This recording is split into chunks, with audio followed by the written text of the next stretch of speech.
Noting the hour and the presence of a quorum, I call the Acton Boxborough Regional School Committee to order. This meeting is being conducted both in person and remotely via Zoom webinar. Members Nora Shine, Kira Cook, Yeben Wang, and Amy Krishnamurthy are participating via Zoom, and the remaining 7 school committee members are in the auditorium per our remote participation policy, BEDJA. Public participation is possible via the Zoom link or call-in phone number. Our school committee meetings are also live streamed on Acton TV's YouTube channel, although public participation is not possible with that option.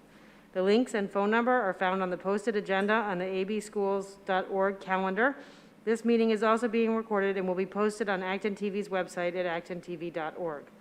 Per our remote policy, all votes will be done by roll call.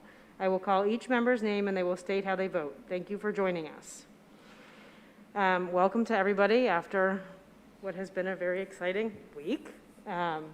I was fortunate enough to be away for the first half of it, but I've been catching up and seeing all the commentary and everything, and I know that there are many people who are eagerly awaiting our discussion of what we're going to decide upon tonight. The first item on our agenda is public participation. So if you are in the public, please use the hand raise feature to participate. Do not use the chat. According to our policy BEDH, members of the public may speak for up to 3 minutes on items not included on this agenda. Comments regarding items that are on the agenda should be made during that part of the meeting. Typically, the committee and administration will not respond to comments during public participation. Is there anyone who would like to participate? Tessa, I do not see anyone. Oh, I do see one person with their hand up. Kevin? Kevin? So I will, all right, Kevin, you can speak. He has to unmute himself. There. Yeah, I'm sorry. I want to participate when we get to the part about the school reopening. All right. Thank you. Thank you. Okay. So we have minutes in your packet from July 1st. They were lengthy minutes. Thank you to Beth for putting those together. These dual committee meetings are even more difficult to take notes on, so we appreciate your efforts. I move to approve the Acton Boxborough Regional School Committee meeting minutes of July 1st, 2020. I second it. Is there any discussion? All right, seeing none, we will do our roll call vote. I'll do the members that are in person first, and then I will go around to the members that are participating via Zoom. John? Yes. Ginny? Yes. Evelyn? Yes. Angie? Yes. Diane? Yes. Adam? Yes. Kira? Yes. Nora? Unmute yourself, Nora. Yes. Amy? Amy? Yes. Amy? I think you're muted. She's frozen? She said yes? Okay. Yeben? Yes. And myself, yes. All right, that's unanimous. Thank you. All right, well, so then the moment everyone has been waiting for. Peter, your opening update, please.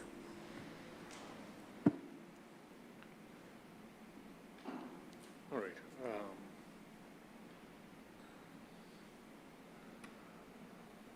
All right, well, thank you, Tessa. So, first, welcome everyone. Welcome back from different breaks, things like that. I hope you all have had a nice summer so far. We do have several meetings coming up. I know we typically do not meet as a school committee during summer months, but given the nature of the pandemic and planning for school and reentry processes, we do have a number of business items that the committee really needs to participate in. So the purpose of tonight is to bring you up to speed in terms of our transition planning process. A lot happens in a very short amount of time in this environment, and I think we last met on July 1st, and that feels like about 3 years ago at this point. I think on a daily basis we're getting new information that shifts thinking on, big and small topics. And so, I think what I've learned at this point is I expect that to continue, that on a daily basis we'll have to shift our thinking based on new information that comes in. I listened to a great interview on NPR a couple of weeks ago, and it was with a medical expert who has been, doing a lot of communicating at the national level around the pandemic. And, the interviewer, probed the question and said, well, your thinking keeps shifting around this. What would you say to someone who questioned why your thinking continues to shift? And he said, well, when I get new information and data that's available to me, I leave open the possibility that it could change my thinking. What do you do when you get new information and data? And so, I thought that was just a great response. But I think we're in an environment where we have to continue to be open to exploring new possibilities, even if we feel like we've reached a solution. So with that said, I just want to recognize, and this is going to be a challenge, I think, to project, because you're also seeing some video, but that's okay. I want to recognize members of our different working groups who participated in this planning process.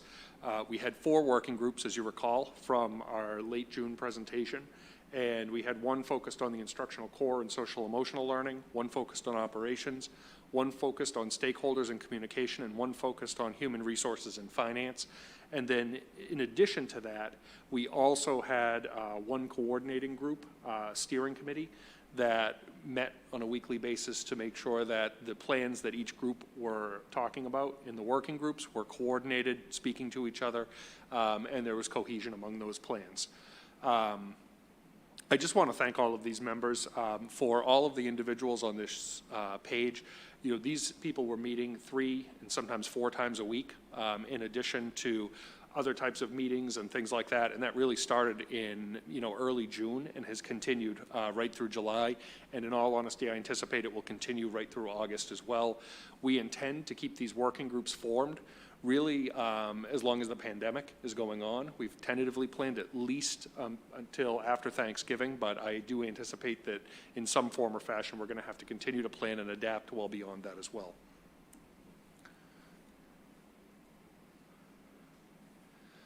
So I just want to briefly mention something called the Parabola Project. This is a project that is going to be released publicly tomorrow. And it's a partnership between Brigham and Women's Hospital and the Chan School of Public Health at Harvard University. And they have been partnering with the Massachusetts Association of School Superintendents to continue to provide good, relevant information that can supplement the guidance that's been provided by DESE, so that as schools and districts across the state, we have access really to very, very strong relevant information. I would have loved to have shared several pieces of information direct from this with you tonight, but it has not yet been released publicly, and in deference to that organization, I'm going to have to hold off probably for another meeting. I am excited to be able to bring it back to you, but it's the 2 major organizations are Ariadne Labs, and as I mentioned, that is a partnership between Brigham and Women's Hospital and the Chan School of Public Health at Harvard, but also the Learning Accelerator. And they really understood that the nature of the pandemic is the intersection between public health and education in order to be able to open our schools. So some of the information in our plans actually is informed by some of this work, but I just simply can't release the actual slides and the data behind it to you yet. But I will be doing that as soon as it is made public. So we started the planning process by developing a set of guiding principles that we believed were key in providing structure to our decision-making process. And what we decided were that safety and health needed to be our top priorities. We would keep plans realistic for all of our stakeholders. We understand it's going to continue to be an extraordinarily stressful time through the next 6 months. So it needs to be realistic for students, it needs to be realistic for families, for staff, and the community. We will create warm and welcoming environments in our schools that prioritize connections with and among students and staff. We're going to support students' social emotional well-being. Equity will remain at the core of our work as we plan for students. Our focus is on students as learners and individuals, not just about the unfinished teaching and learning. We recognize there is unfinished teaching and learning that has to take place, but we need to also consider students as individuals as they return to school. And then communication is critical to maintaining trust. I want to speak briefly, and I spoke briefly to this on the webinars, and I don't necessarily want to repeat myself, but I'm going to every single time that we speak between now and the time school opens, just acknowledging and balancing risk, because I think it needs to be spoken about frequently and often. This is the setting that we're in nationally, and it certainly paints a picture of concern at a national level. In addition, though, we need to think more locally when it comes to the pandemic. Just like in a snow day, it could be snowing in Acton, but not out in western Massachusetts, or vice versa. We need to make decisions based on local information. And so when we look at Massachusetts numbers, it does tell a very different picture from what we're seeing nationally. And however, we do have some pieces of data in Massachusetts that we are going to continue to need to watch over the next month. I highlighted one, the daily new cases per 100,000 population. That's actually a new piece of data, and thank you, John, for forwarding that to us. But we do monitor, or at least I monitor this website on an almost daily basis because it does give good, relevant information about COVID across the state of Massachusetts. One interesting thing in the bottom here, and you can, if you go to the website, you can click into this, but one additional piece that we do need to watch is that Massachusetts has moved into the higher risk, Middlesex County has moved into the higher risk area again. We need to watch those numbers. Not all of the data available in all three of these scenarios is available at the county level, so it's a little bit of a challenge when you click to that level, but it does bear watching. However, on the very positive side are cases in Acton and Boxborough. And I apologize, I don't know what happened. Somehow I deleted what I was working on. But in Massachusetts, in Acton, I believe as a publication of this, we had 3 cases. We might have 6 at current. I'm not, that's unconfirmed, but in Boxborough it's 0. So just to put that in perspective, community transmission in Acton and Boxborough is extremely low right now. And that bodes well in terms of how we could think about opening schools. But we need to watch county, state, and national information. We also know summer is a period of high travel for a lot of families in our community, and we have to be thinking about what possible impact that could have on our opening. I already talked about this, but I wanted to just make that point. I also want to make sure we talk about safety precautions that we're taking. So there are 3 critical safety precautions that we need to take as a school district, and that is to make sure that all of our students wear masks. If you recall, DESE guidance actually said that grades 2 through 12 were required, but highly recommended in kindergarten and first grade. The information from the Parabola Project actually is indicating that they are highly recommending, very, very strongly, that best practice is all students should be wearing masks. So our goal here is that all of our students wear masks coming in. We do know that there will be certain students as well as staff members who for medical reasons may not be able to, and we will work with those individuals and families on a suitable alternative. A second element of the guidance is hygiene. We will make sure we're actually starting hygiene videos that can be published to our website to make sure students and staff know what's expected when they return. In addition, we're going to be posting a lot of information. We have sanitization stations at all of our entrances. Students and staff should be sanitizing hands as they enter school, if they're taking on and off their mask, times if they're eating, mask breaks, things like that. So that's a key element. And then distancing. We are going with the 6 feet of distance as our recommendation. It's interesting, the DESE guidance had said there was a minimum of 3 feet. However, the school district should aspire to 6 feet. We started looking at that and fitting that into our classrooms. And as we looked at the desks and we started to look at conflicting medical research around the transmission of COVID, we decided to go with 6 feet. As we also learned more about the Parabola Project, they are also recommending that best practice is to go with 6 feet of distance. They are not recommending the 3 feet. So our distancing is consistent with some of the recommendations that we're now seeing again coming out of the medical community. This I went over. I'm not going to go over this in detail, but this is on our website, the specific guidance around all of those protocols, and we are encouraging everyone to pay attention to that. I know many of you were already on the different webinars, some of you both, so I don't feel like I need to go over this in detail with you again. One thing we did we needed to look at learning spaces very carefully because a key part of the decision-making process, as soon as we established that 6 feet of distance was going to be the standard for the district, we needed to examine the learning spaces. And so we reviewed the square footage of every classroom and learning space in the district, and we have multiple spreadsheets for every school to make sure that we accurately accounted for each learning space. And then we looked very carefully at how many students could fit in at different distances. And what's interesting when you start to look at the square footage of classrooms, the square footage does not tell the whole story because you have teacher desks, you will have bookcases often that are fixed into classrooms. You're also going to have univents, which are the HVAC system for a classroom that protrudes in. You also have built-in sinks, countertops, things like that that can't be easily removed. So even just seeing, you would think if you saw a 600 square foot classroom, you could just divide by 36, which is the square footage for 6 foot of distance, and somehow you'd get to the right number. It just doesn't quite work that way. In addition, you have to provide ample room for the teacher to be able to teach at the front of the classroom, so that does take a couple hundred square feet out of a room. So it's not an easy calculation, and what we needed to also do is actually model out what this looked like in each classroom, because we have some classrooms, particularly at Conant and Gates, that are not standard shaped rectangles. For classrooms. They're actually diamond shaped. I don't know who thought of it. I'm sure it was very cool at the time and innovative. They were not thinking about COVID and the needs of our schools. And so it was really challenging to fit the right number of desks into those classrooms and maintain our distancing. But this gives you a little bit of sense of the process that we went through. We did model out a floor schematic and some pictures for different classrooms across the district, and you can actually find those right on our reopening website, and that's posted now.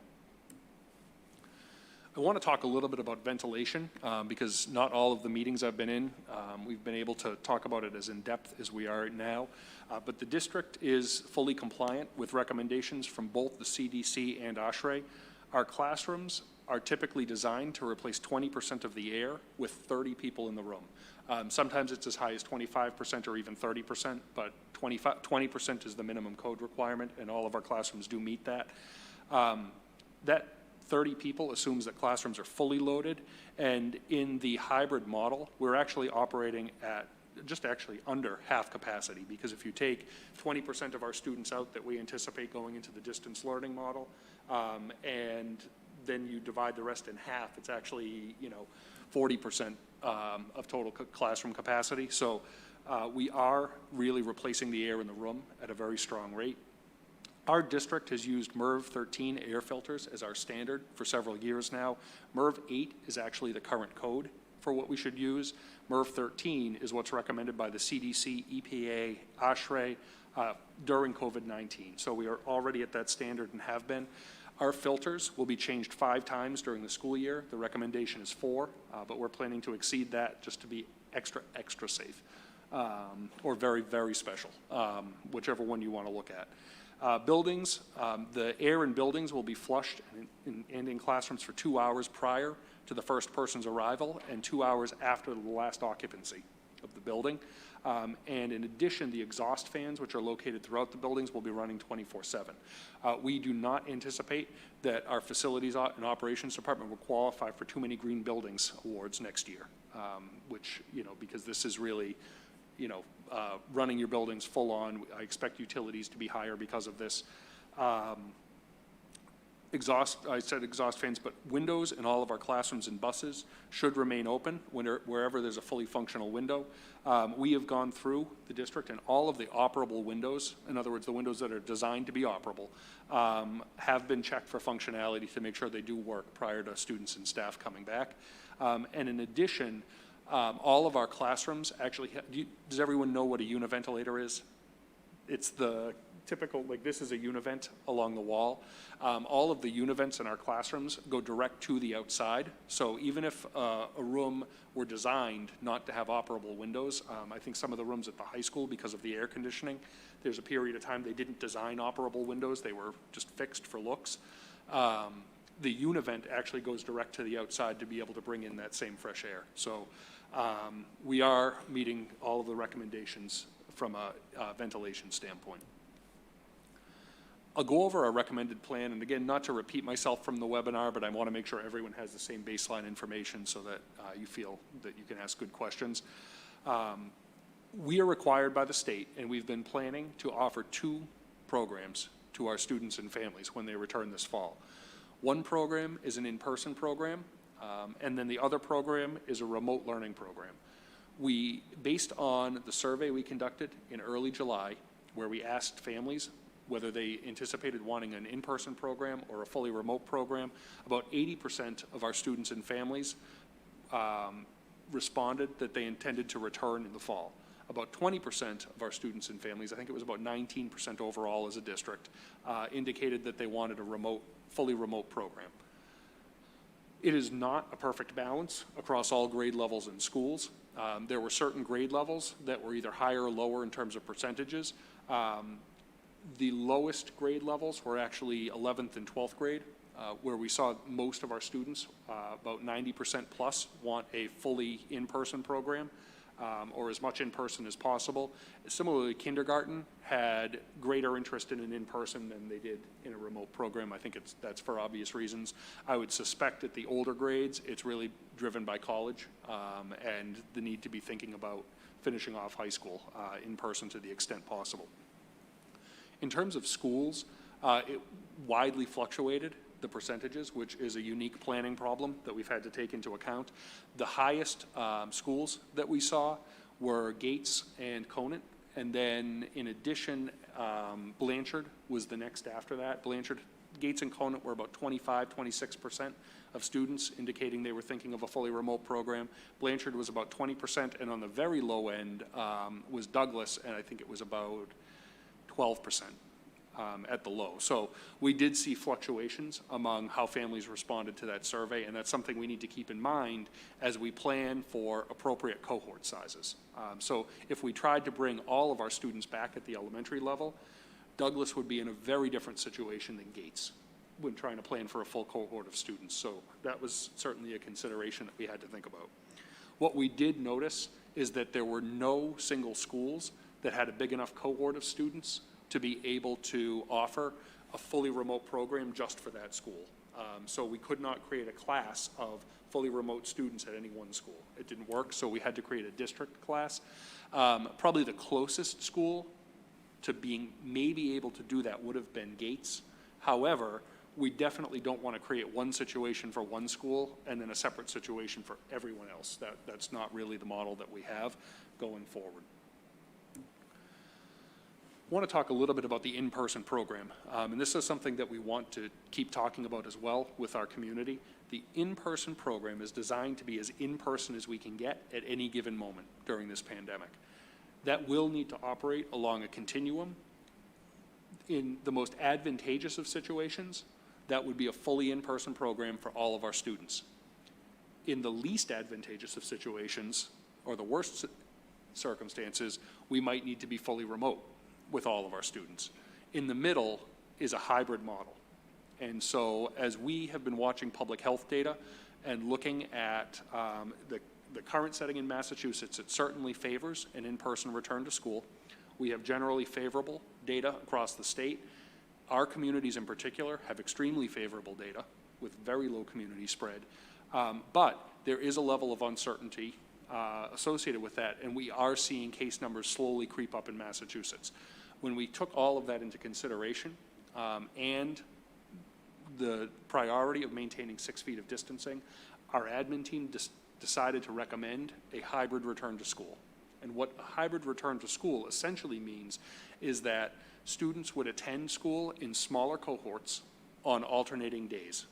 So sometimes students would be in person learning with us, and sometimes they would be remote in terms of their learning. So it is alternating, and that's essentially what the hybrid program is: half time in, half time out.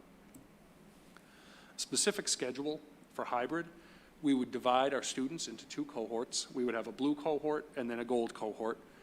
As a sample for everyone, the blue cohort would come in on Mondays and Thursdays and be in person with us, and be remote on Tuesdays and Fridays. On the gold cohort would have the opposite schedule, so they would be remote on Mondays and Thursdays, and then in person on Tuesdays and Fridays. And then on Wednesday, we wanted to have a scenario where our students had an opportunity to meet with each other all at the same time in their cohorts. And so on Wednesday, we actually have a day where everyone is remote, and the teacher will engage with the students synchronously during the morning, and then we have a contractual requirement of a half day, particularly at the elementary level. So the afternoon would be teacher meetings. That's our time to continue helping faculty learn instructional strategies, particularly in the remote environment. We also know that collaboration between regular educators and special educators is going to be absolutely critical as we come back. And we need to make sure that we're providing time not only just for our elementary schools, but also for our secondary schools in this environment to make sure that collaboration time is protected, because it's such a new environment for everyone. We felt that that was a priority. I already went over this, but the one area that I will highlight on this, we've looked at a number of different ways of potentially cohorting our students. We settled on an alphabetical cohort for a couple of reasons. One, family structures were our top priority. So we wanted family structures to be preserved because we know that sometimes or often older siblings might be providing childcare for younger siblings. And in addition, when we looked at the high school schedule, that is by far the most complex schedule because of the number of different courses any given students might take. And, you know, we asked Larry Dory to really take a deep look at how he needed to cohort the students, and the most functional way and realistic way for Larry to be able to cohort students was by alphabet, because he could essentially split the alphabet in half and figure out which alphabetical split led to the closest approximation of balanced sizes between the two cohorts. So for example, what we didn't want to have happen is one cohort ends up with, you know, there might be 25 students in a class, but we didn't want to have happen is one cohort ended up with 5 of the kids, the next cohort ended up with 20, because we couldn't fit all the kids in safely. So Larry needed to really figure out where in the alphabet he could plan that to happen. So, you know, essentially what we're doing is A through LI, and then LO through Z would be the second cohort. That's our plan. However, we may need to adjust it because we do not yet have final student choices. And if the choices change, the cohorting may need to shift slightly. It really has to be driven by the high school schedule because of that class size need and cohort size. At the elementary level, you know, we will start by preserving the alphabetical cohorting. However, elementary principals will also have the ability to look at what those two cohorts look like and make some appropriate adjustments to make sure that there are appropriate peer relationships in both cohorts, to make sure that there's appropriate gender balance, looking at other demographics for balance, and just make sure that the cohorts seem right when they come into school. I think that's going to be important. I don't anticipate that we're going to take or be able to take very many parent requests to switch cohorts. We already know that those are coming in to principals. I think that principals might be getting flooded with them.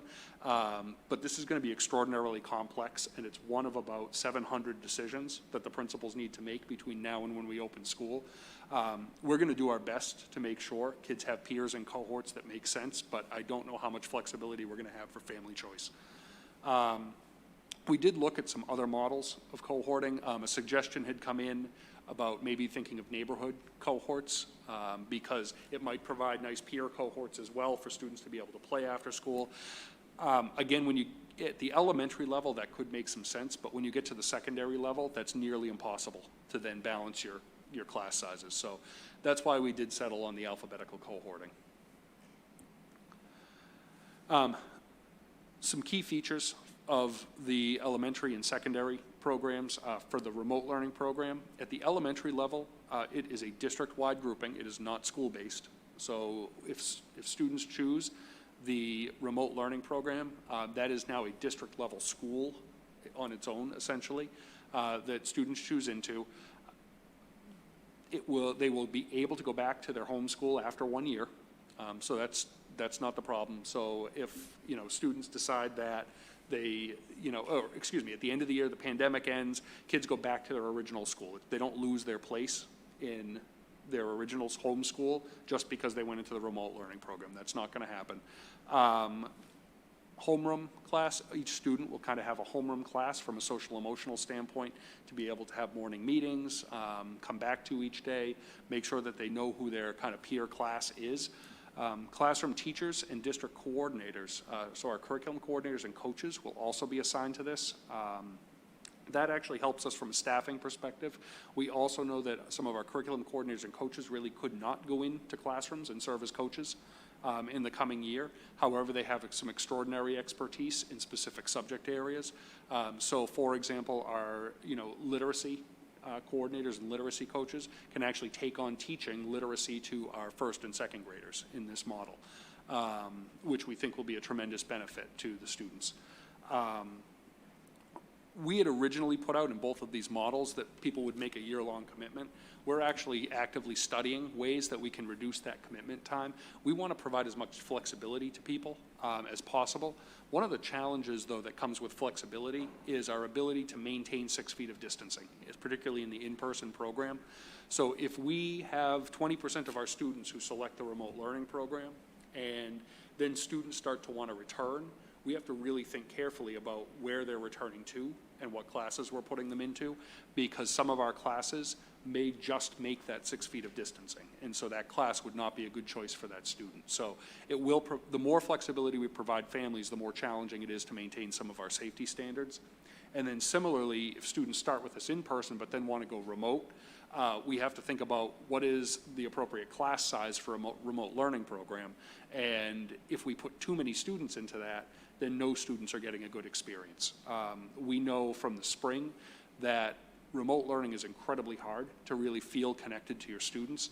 And what we don't want to end up doing is, putting 35 elementary students into a remote program because it feels safe, but because that's a terrible learning environment for the kids. So we have to balance flexibility with the need to make sure that we have good learning experiences and safe learning experiences.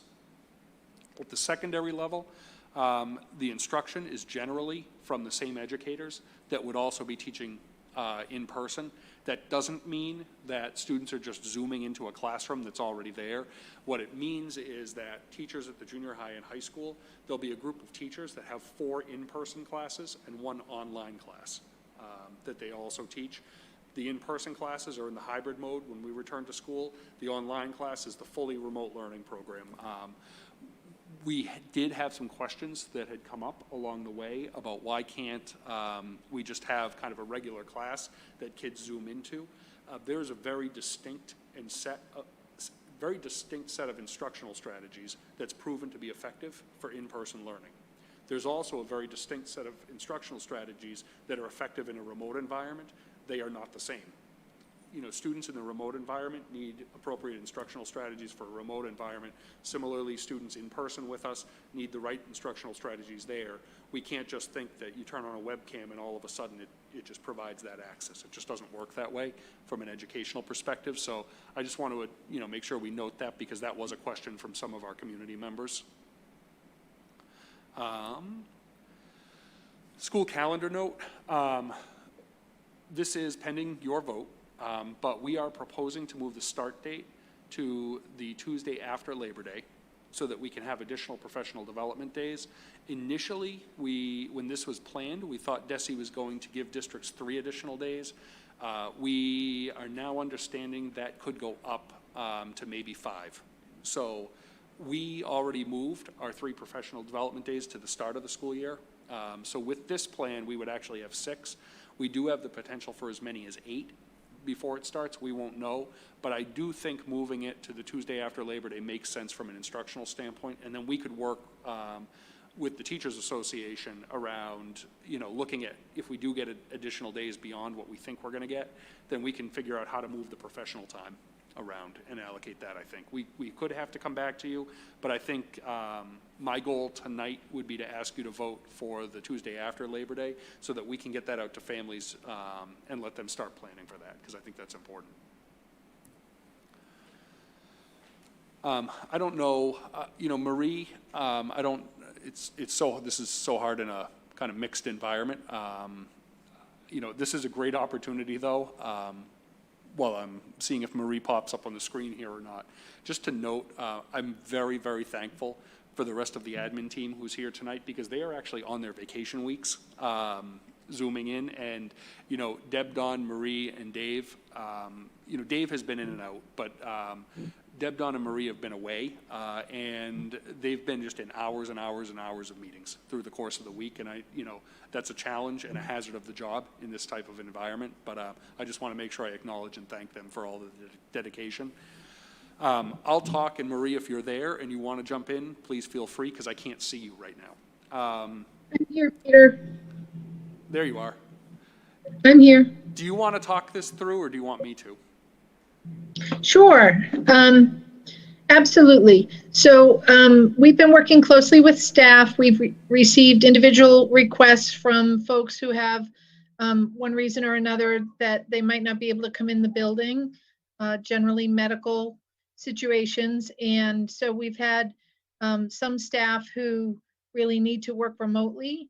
And as you know, we've kept close track of the students who in the original survey indicated that they would likely be remote. So we've been matching the students up with the staff members who would go remote.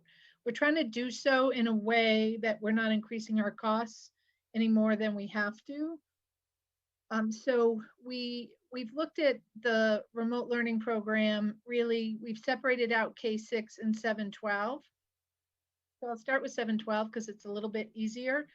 From 7 through 12, we have a few teachers who will be working remotely, but not very many. And for the most part, the students will really still be part of the junior high and the high school. They will have their classes that they are signed up for. Some of those might be limited a little bit in terms of electives, but they'll have their classes set. And the teachers who normally teach those classes will teach one section of students who are remote. So a teacher who teaches 5 classes might teach 4 to students in the building, and the 5th would be to a group of kids who are remote. In the K6 environment, we're pulling together a group of teachers. We are also using our curriculum coordinators and our curriculum coaches who specialize really in specific academic areas, and they will all be teaching remotely. So by doing this, we are not having to hire new teachers to replace the teachers who are in the remote learning program. So about half the teachers in the remote learning program are coming from the curriculum coordinators and curriculum coaches, and the other half will be teachers who we had set up to teach in schools, and for one reason or another, they need to teach in the remote learning program. To the extent possible, we will be reducing some sections in schools where there are significant numbers of kids who will be remote. So we're not having to replace too many teachers. I think right now I'm at about 5 or 6 teachers I have to replace. So that's how we've sort of set up the staffing. And of course, we're looking at meeting student needs and making sure that we have subject area experts for the subjects that are going to be taught. So Peter, is that what you had in mind? That is, and I want to make one comment, because when we started our planning process, we started with this idea of trying to bring everyone back. And you know, our first impression was great. Well, if 20% of our students want the remote learning program, then great, it will reduce the rest of the class sizes and we can fit everyone back. The problem was 20% of the teachers then had to be teaching in the remote learning program as well. And when we staffed the remote learning program the way that needed to happen, what we found is our class sizes actually would have gone up from what they were pre-pandemic. Just because of the balance across schools, that, you know, one school might have more students staying in person, like Douglas, their class sizes would have gone up because they wouldn't have the right section numbers. It was really a challenge. And that was another piece of that decision that led us to the hybrid model. We looked at the potential of adding enough staff to keep the class sizes low and bringing elementary students back, but it was not feasible. Marie, I think the number we came up with was somewhere in the order of $3 million to try and bring everyone back and keep the cohorts at 6 feet. Yep, the first time we looked at this, we had 40 teachers on our list. So yeah, we've brought it down quite a bit, but you're right, it would have been over $3 million to try to accomplish that. So I don't know if you want to talk through, these next couple of slides. These are some of the details behind it. Marie talked about it a little, and I apologize, I wasn't forwarding it, but just so you see some of the numbers, it was about 15 total teachers that needed to be dedicated to the remote learning program. And again, I have to emphasize, this is an estimate right now because we have not done actual student enrollments, so this could shift. But it's 6 curriculum coordinators and coaches, and then 9 of our current teachers. So of the 9 teachers that are being reassigned to the remote learning program, about 4 to 6 is what we're estimating need to be replaced. And again, it's pending actual student enrollments.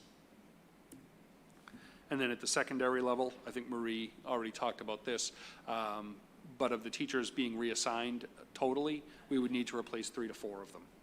So of the 5 to 6 that would be going to the remote learning program. And Marie said it, but sometimes I think it's easier to see it at the same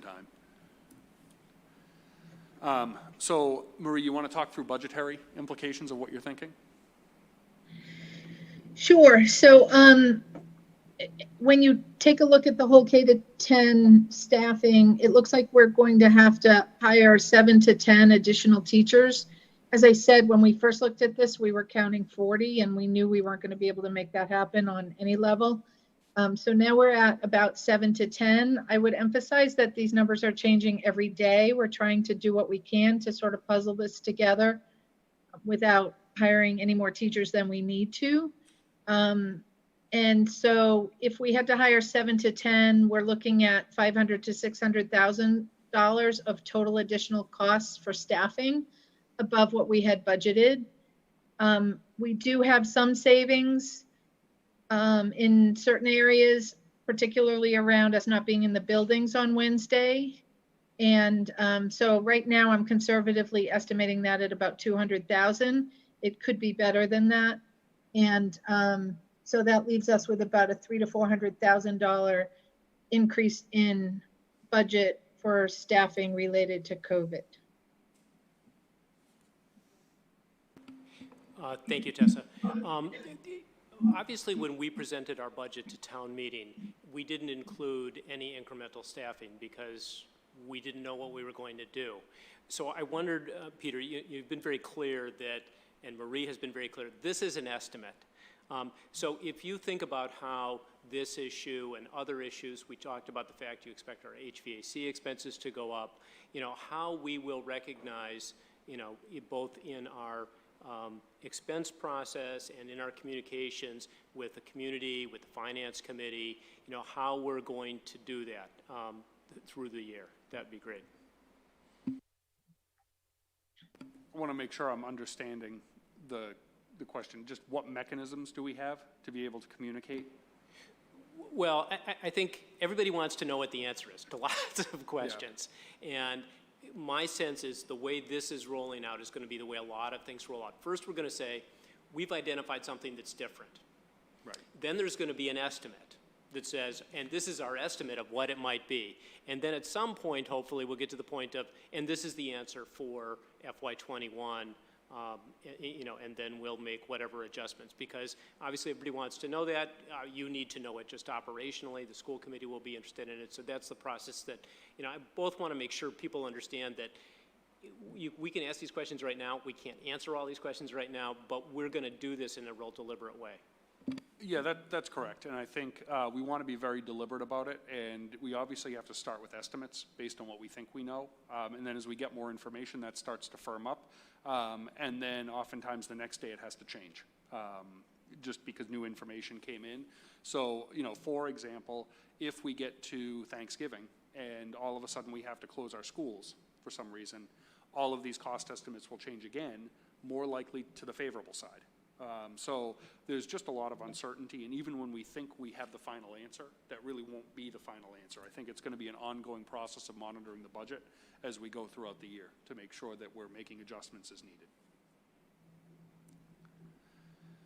AllDay Kindergarten considerations, and Marie, I'll let you talk about this again, but I'll introduce it, and then I'll let Marie talk as well, because she really has worked hard on the nitty-gritty side of this. So this picture is not what anyone expects of a typical kindergarten environment, and we started talking about AllDay K as a leadership team and in our working groups about what type of educational experience we want students to have, because as much as we have to support and make sure the finances of the district are sound, our primary consideration has to be the type of educational experience students have.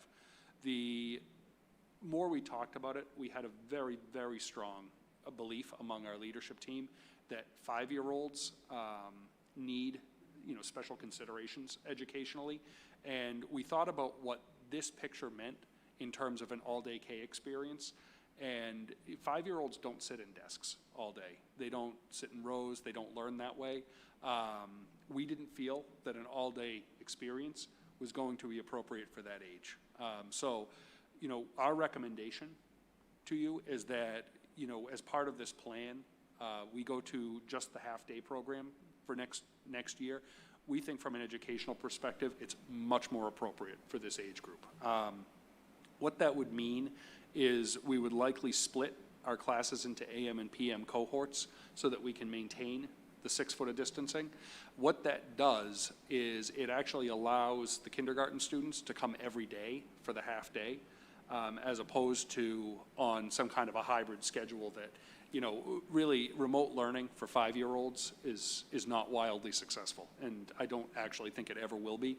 There are certainly some things you can do with them, but most types of activities don't lend well to kindergarten. So this would allow our kindergarten students to come all day, every day, maintain the 6 feet of distancing. The caveat here is we need to make sure we plan enough time in between the morning and PM sessions to have those kindergarten classrooms cleaned and sanitized each day. We do believe that we have the ability to do that. It seems like a lot across the district, but it's actually only 3 classrooms in general at each school, sometimes 2, in one case 4. So that really is doable in an hour. It's probably 15 to 20 minutes to clean a classroom by the time students leave, and then you're bringing in the next cohort. So as long as we leave ample overlap, we should be okay, which actually lends itself also to busing. So just to kind of give that sense. Marie, do you want to take it from there? Sure thing. So, this recommendation did not come lightly. We looked at how could we possibly do all-day kindergarten in all different ways. The idea of having kindergartners come all day for 4 days, in which case we could then charge tuition for those who wanted all day. First of all, we would have had to add teachers and classrooms so that we could spread kids out into the 6 foot distancing, not to exceed 10 or 11 kids per class. And the idea of having them there for 6.5 hours a day, that included lunch, generally includes a rest time. So much of the kindergarten curriculum is age developmentally appropriate play, and many of these things we can't really do in the COVID environment. So after really looking at it, we're highly recommending that we go to a half-day option. We would not be charging tuition. And so when we started to look at hybrid for kindergarten, rather than say come 2 full days a week group A and 2 full days a week group B, we thought it would be much better for kids to have them come 4 days a week, either in the morning or in the afternoon. So that's how we ended up with this. So it would be a half-day program. Kids would be either morning or afternoon. I've been talking to the teachers about it. They're very supportive of this model. They think it's best for kids. Lunch would not be served at school for kindergartners, so that takes out a chunk of time that we'd be spending in school trying to keep kids safe, having lunch. And we will make lunch available on a to-go basis to make sure that everybody has what they need to eat. But this is our recommendation. The $800,000, we're doing what we can to offset in different ways. I'm looking at numbers of sections. We're looking at numbers of hours. Some of the Wednesday not being in school is going to save some money. So we're looking at that, but we don't see how we can charge all-day kindergarten tuition in this environment. And the other piece is if we ever do go remote, we'd be reimbursing money and keeping track of all that. So for all those reasons, we're recommending that we not have all-day kindergarten this year. Our plan is, assuming that you all support this plan, to notify families tomorrow. And, we're happy to answer any questions you have about it. And I think just one thing, and Maria, I can't remember whether you had said this, but we were already seeing some of our kindergarten families opting for a half day and coming out of the full day program anyway, because I think families felt like it wasn't the right environment either. So, Yeah, we definitely were seeing that. yeah. Can you clarify if the revenue loss will be reimbursable with the COVID impact from the state? Dave, maybe you want to comment on that. Angie just asked, would any lost revenue Yes. from the kid? Yep, Is there any I got the question, reimbursement Peter. mechanism? I'll defer to you for a second. Do we want to talk about all the funding sources? And I can certainly include the answer to this a couple slides from now. Okay. Sounds good, Dave. Thank you. Does that, all right, Diane? How realistic is it to keep kindergartners 6 feet apart, even small cohorts? And maybe Deb wants to talk to that. Hi. It's challenging. Having taught kindergarten in my past, it's not an easy task. Kindergartners want to engage with each other. They want to make connections. But a smaller cohort of 7 or 8 students will be a whole lot easier and much more manageable. Making sure that students have their own supplies to work with, making sure that there's certain parameters that are set up in the classroom. It's certainly possible and doable. I'm thinking about, how they can all be listening to the same story. They can all be doing similar things simultaneously side by side, but it's not the kind of interactive kind of play that we'd be used to seeing in a regular environment for our kindergarten students. But the smaller the cohort size, the more manageable, the more possible it is.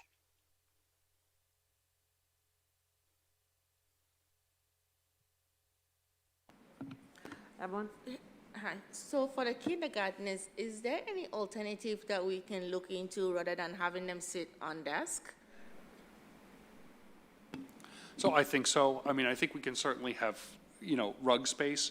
I think the challenge is what, and I think we're going to look at alternatives to have them moving around a classroom, but we have to certainly plan also to have kind of a home base that they know is their personal space. And I think that's the biggest challenge. Peter, I would add that we're also talking about taking the kids outside whenever possible.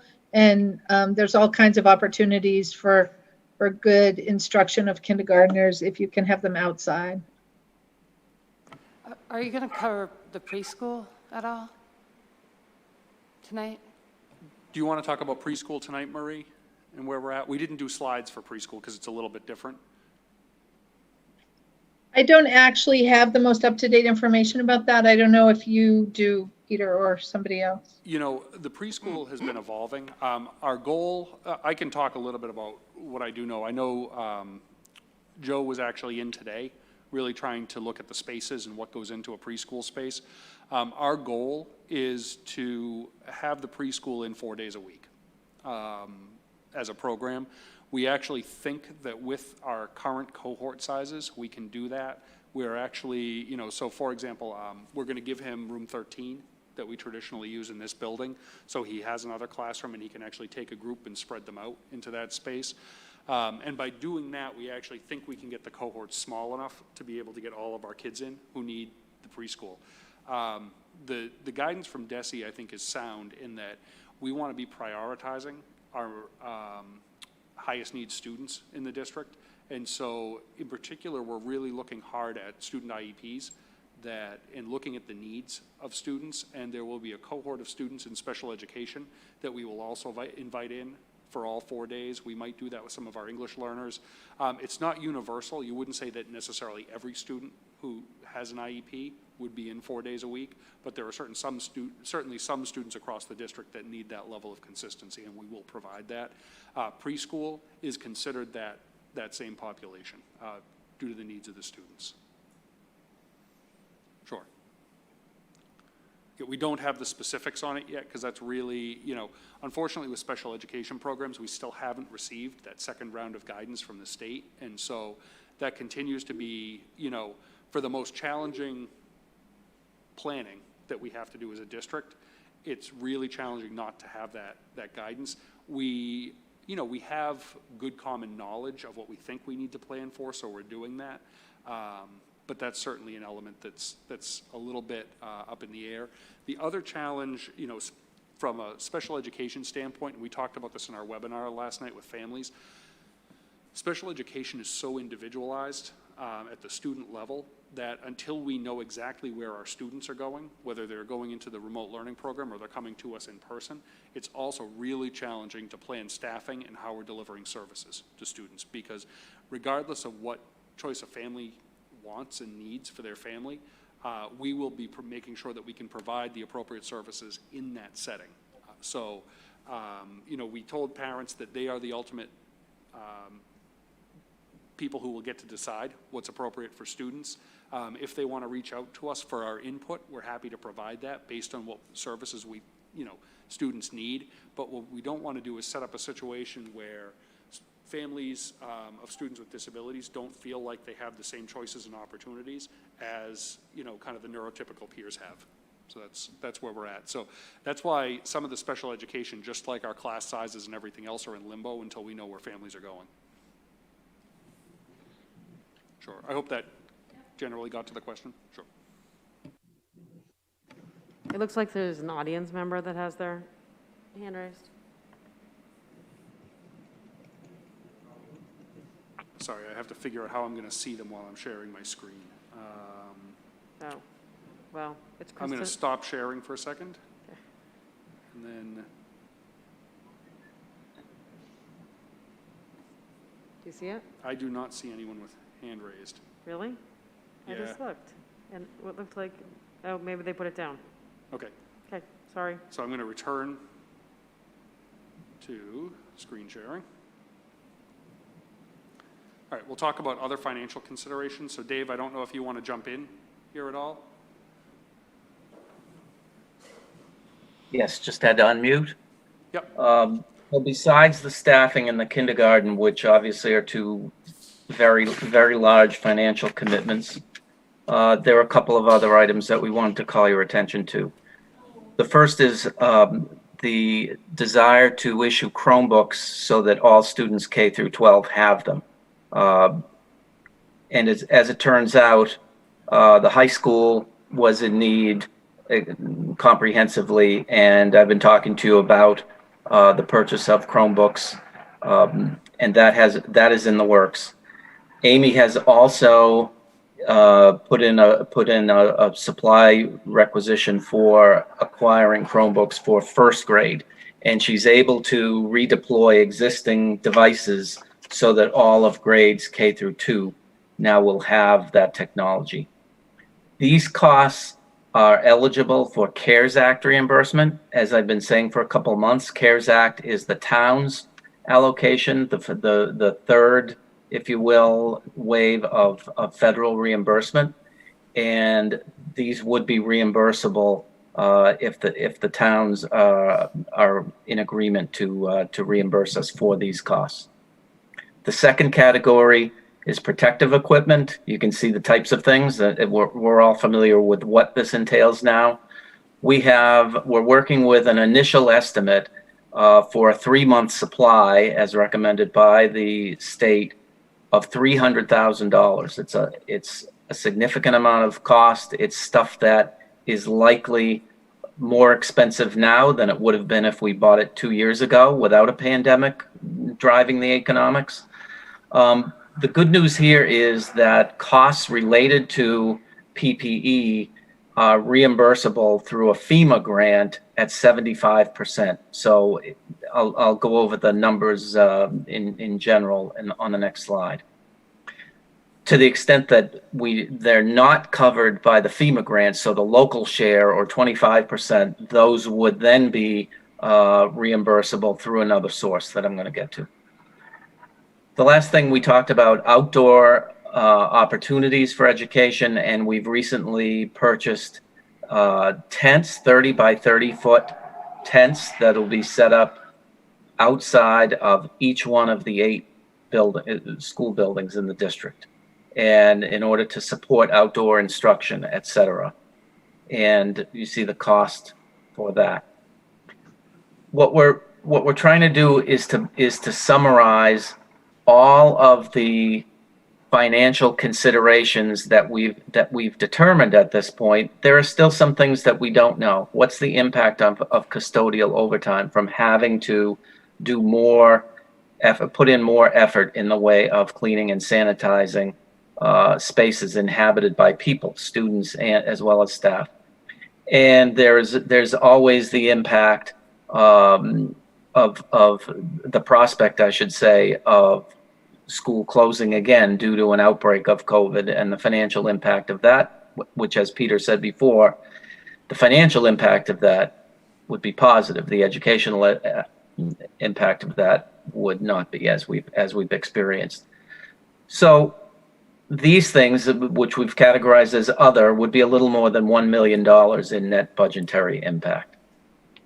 So that concludes a summary of the 3 areas where we've identified costs: staffing for the remote learning program, the decision to recommend no all-day kindergarten and the loss of the tuition revenue, and these other items that I just talked about. If you add all them up, it's a total additional cost of between 2.1 and 2.2 million, which, as you know, as we've been talking about, we're not without some additional means to fund these costs. So there's the additional costs we've identified to this point. The next slide will talk about some of the areas that could be deployed to cover those additional costs. The first is our budget contingency. We passed a budget that includes $500,000 of unidentified contingency. That's a source of funding for the items we've just talked about. The ESSER fund was the first round of funding that was specifically made available to school districts. It was done on a Title I basis, and so while the district did not get much because we don't have a huge Title I population, we do have $115,000 committed to the district. I'll go through them and then I'll talk about some specifics. The third piece that came about was the CARES Act. There has been $1.2 million allocated to the town of Acton and a little less than $600,000 allocated to the town of Boxborough. Towns are specifically allowed to cover costs of their school districts, whether they're municipal districts or, in the case of Acton and Boxborough, regional districts.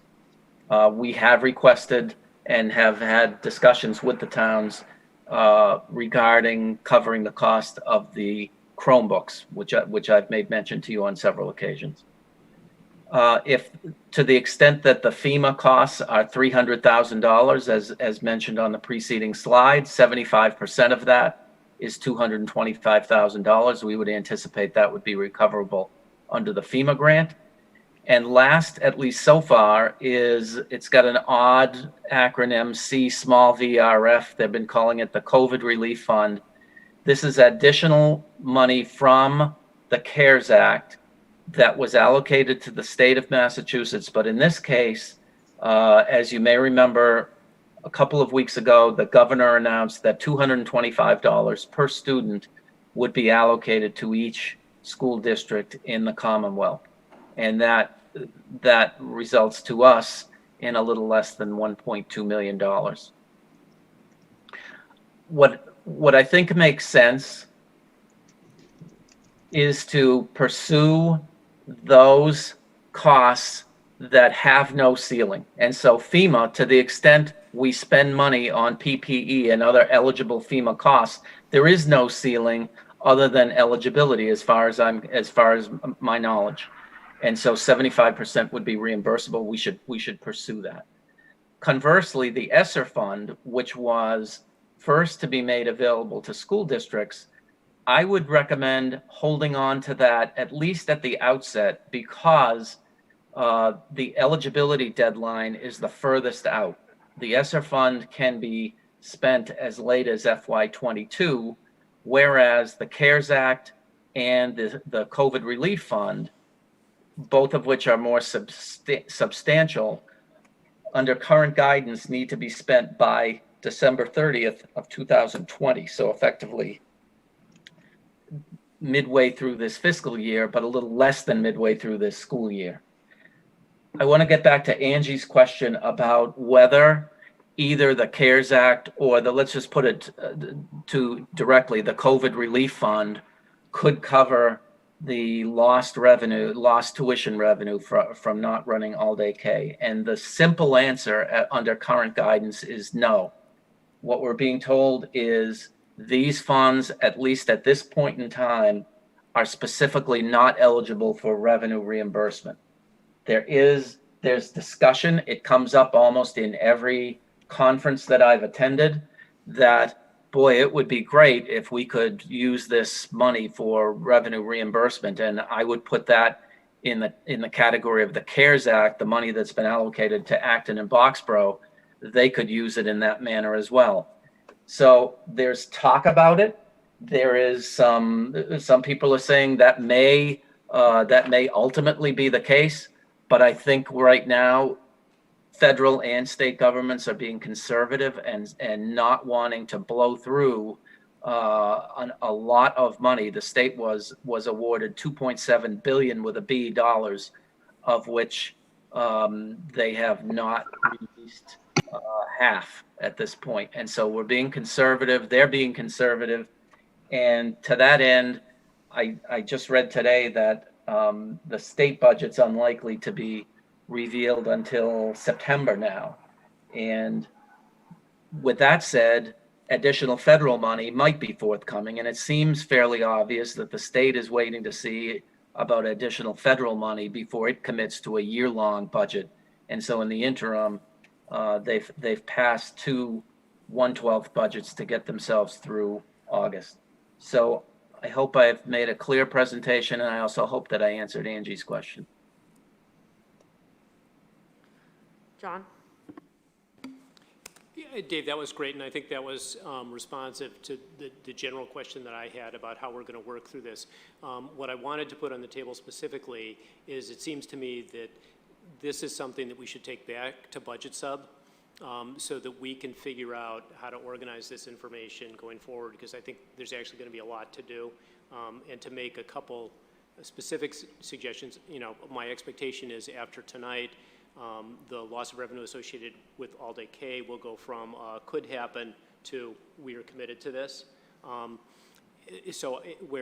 maybe the FEMA 75% is essentially also a certainty. But some of these things are, we think they're going to happen, but they're not certainty. So we should indicate that level of uncertainty. And then, although, you know, this is nice in that it says that our position is nominally okay, I'd suggest that we hold the budget contingency as the last dollar we spend, not the first. So to treat it like a true contingency, it's like only when all other things are exhausted are we going to put the budget contingency on the table.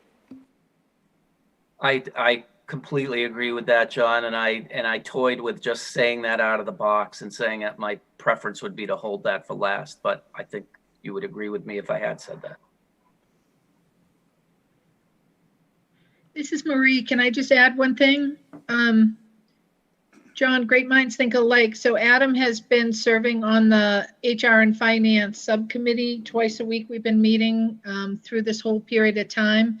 And the other day he suggested that we bring the Budget Subcommittee together one day next week and go over this in much more detail and then bring it back to the school committee the next time. So I think that makes total sense, and we'll go ahead and try to schedule that. I just want to say I 100% agree with Adam. Thanks, John. Jenny? Thanks.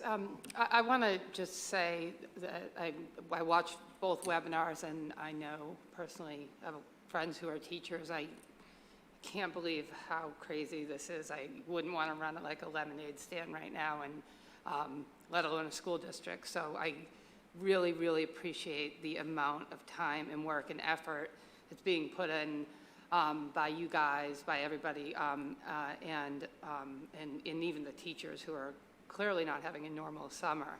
And neither are our families, because camps have not gone on, and all kinds of normal summer activities are just not happening this year.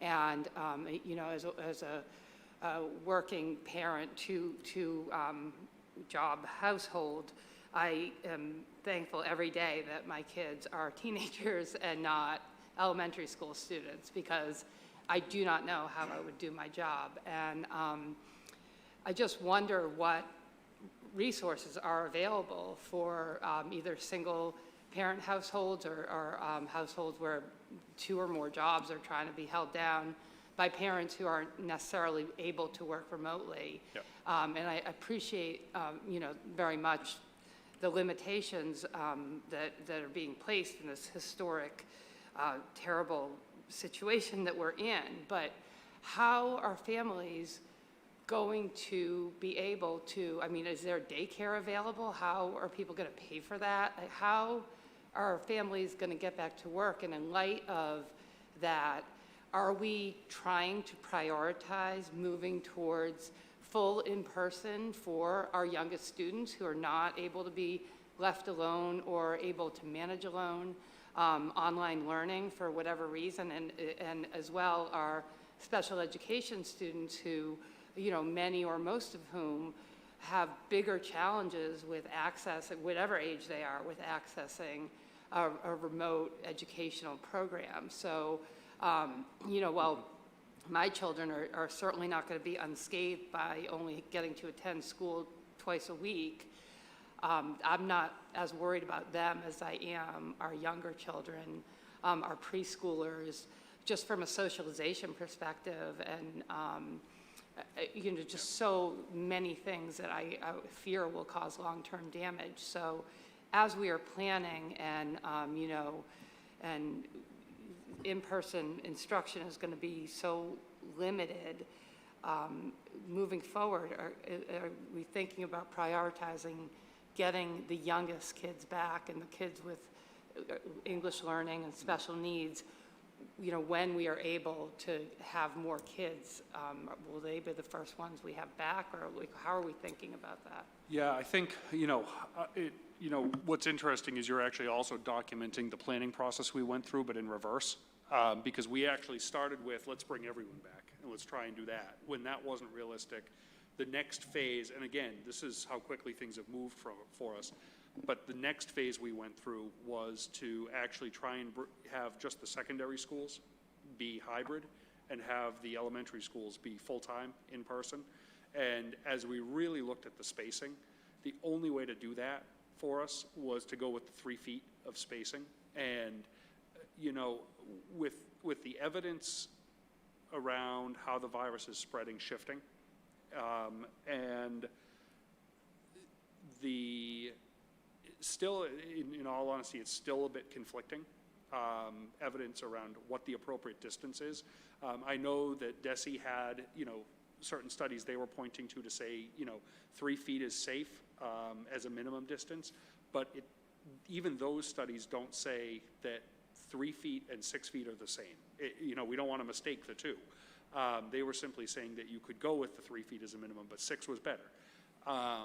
And as we've seen more evidence come out, and other organizations like this Parabola Project we're going to see endorse 6 feet, I really think we had to stay with the 6, especially where there's so much uncertainty around the virus right now. And, you know, like the first goal is like, let's get people in and establish some normalcy, and then we can think about how we could bring more students back. But I do think we would certainly prioritize elementary.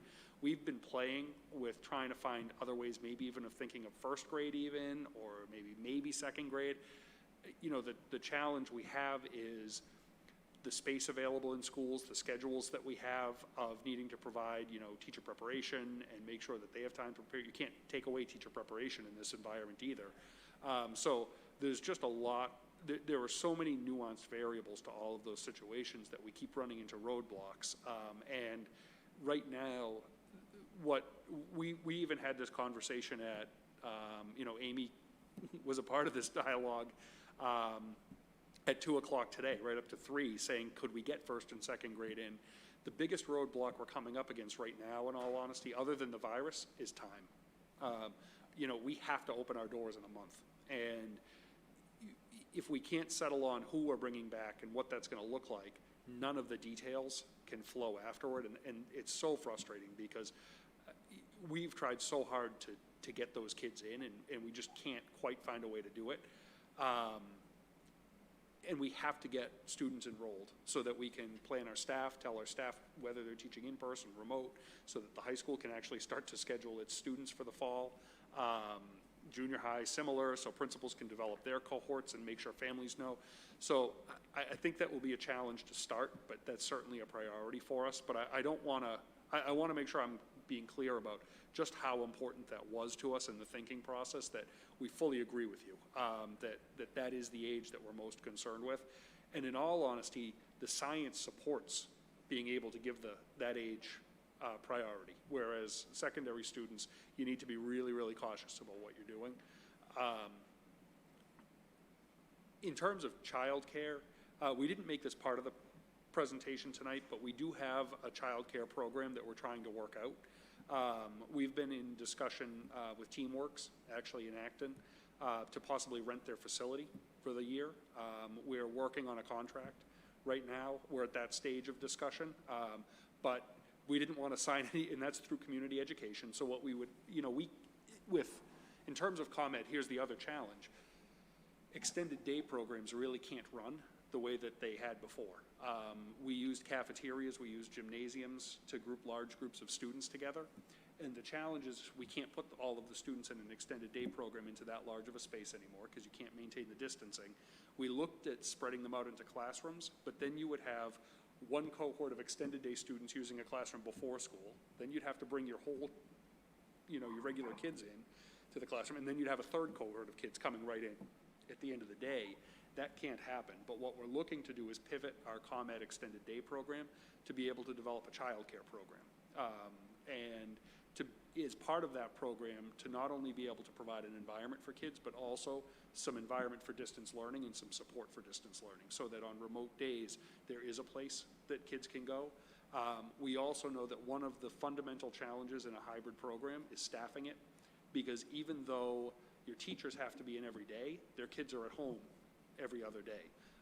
And so, you know, that was one of the fundamental issues that we early recognized in any hybrid program, was any teacher who has elementary age kids was going to be very hard pressed to be able to work the following year and figure out childcare, because childcare programs have been decimated by the same regulations we have to follow. So we're close to being able to say we can do that.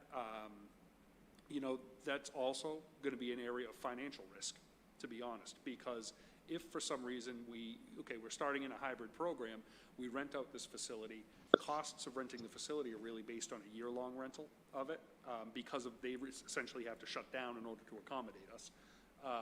And so if we rent that facility for the year, and then all of a sudden, you know, a month and a half in, all of a sudden we're remote, we still have that cost, but we don't know what the demand will look like. So that's an area of huge risk for the ComEd program. Now, we would certainly have to charge for the child care program, because under ComEd we have to be able to pay our expenses. And you know, the cost of renting that facility is upwards of $500,000.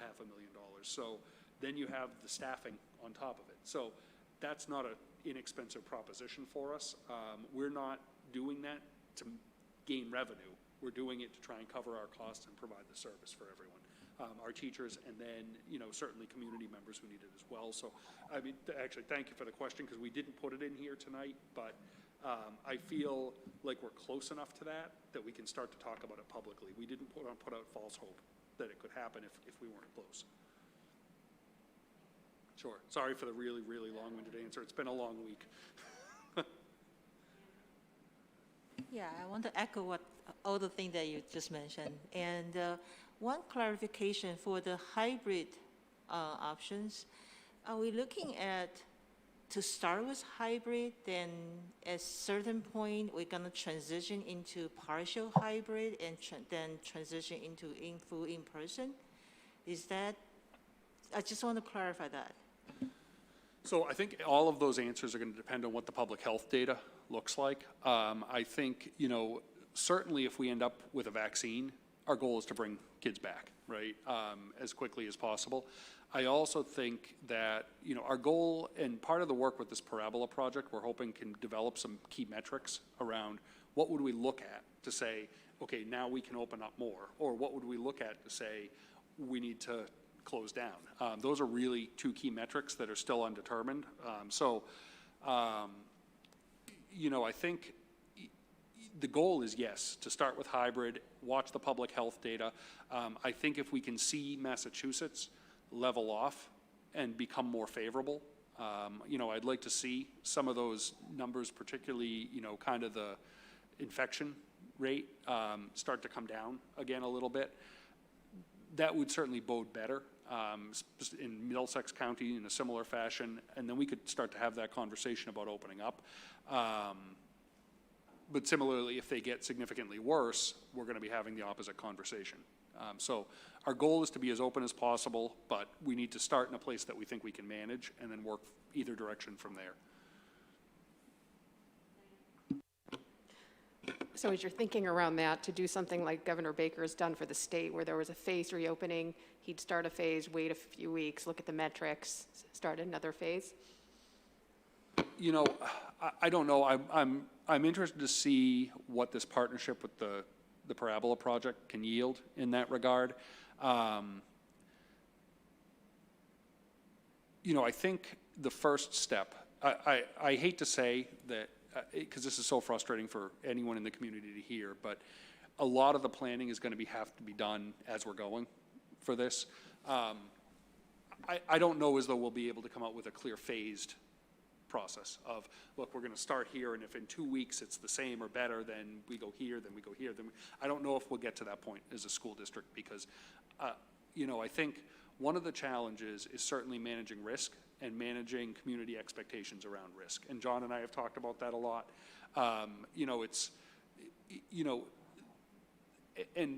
One of the really interesting questions the other night was, it was phrased in a certain way that we had a certain conversation. Would Larry and I resign if there was one case of COVID in our schools, right?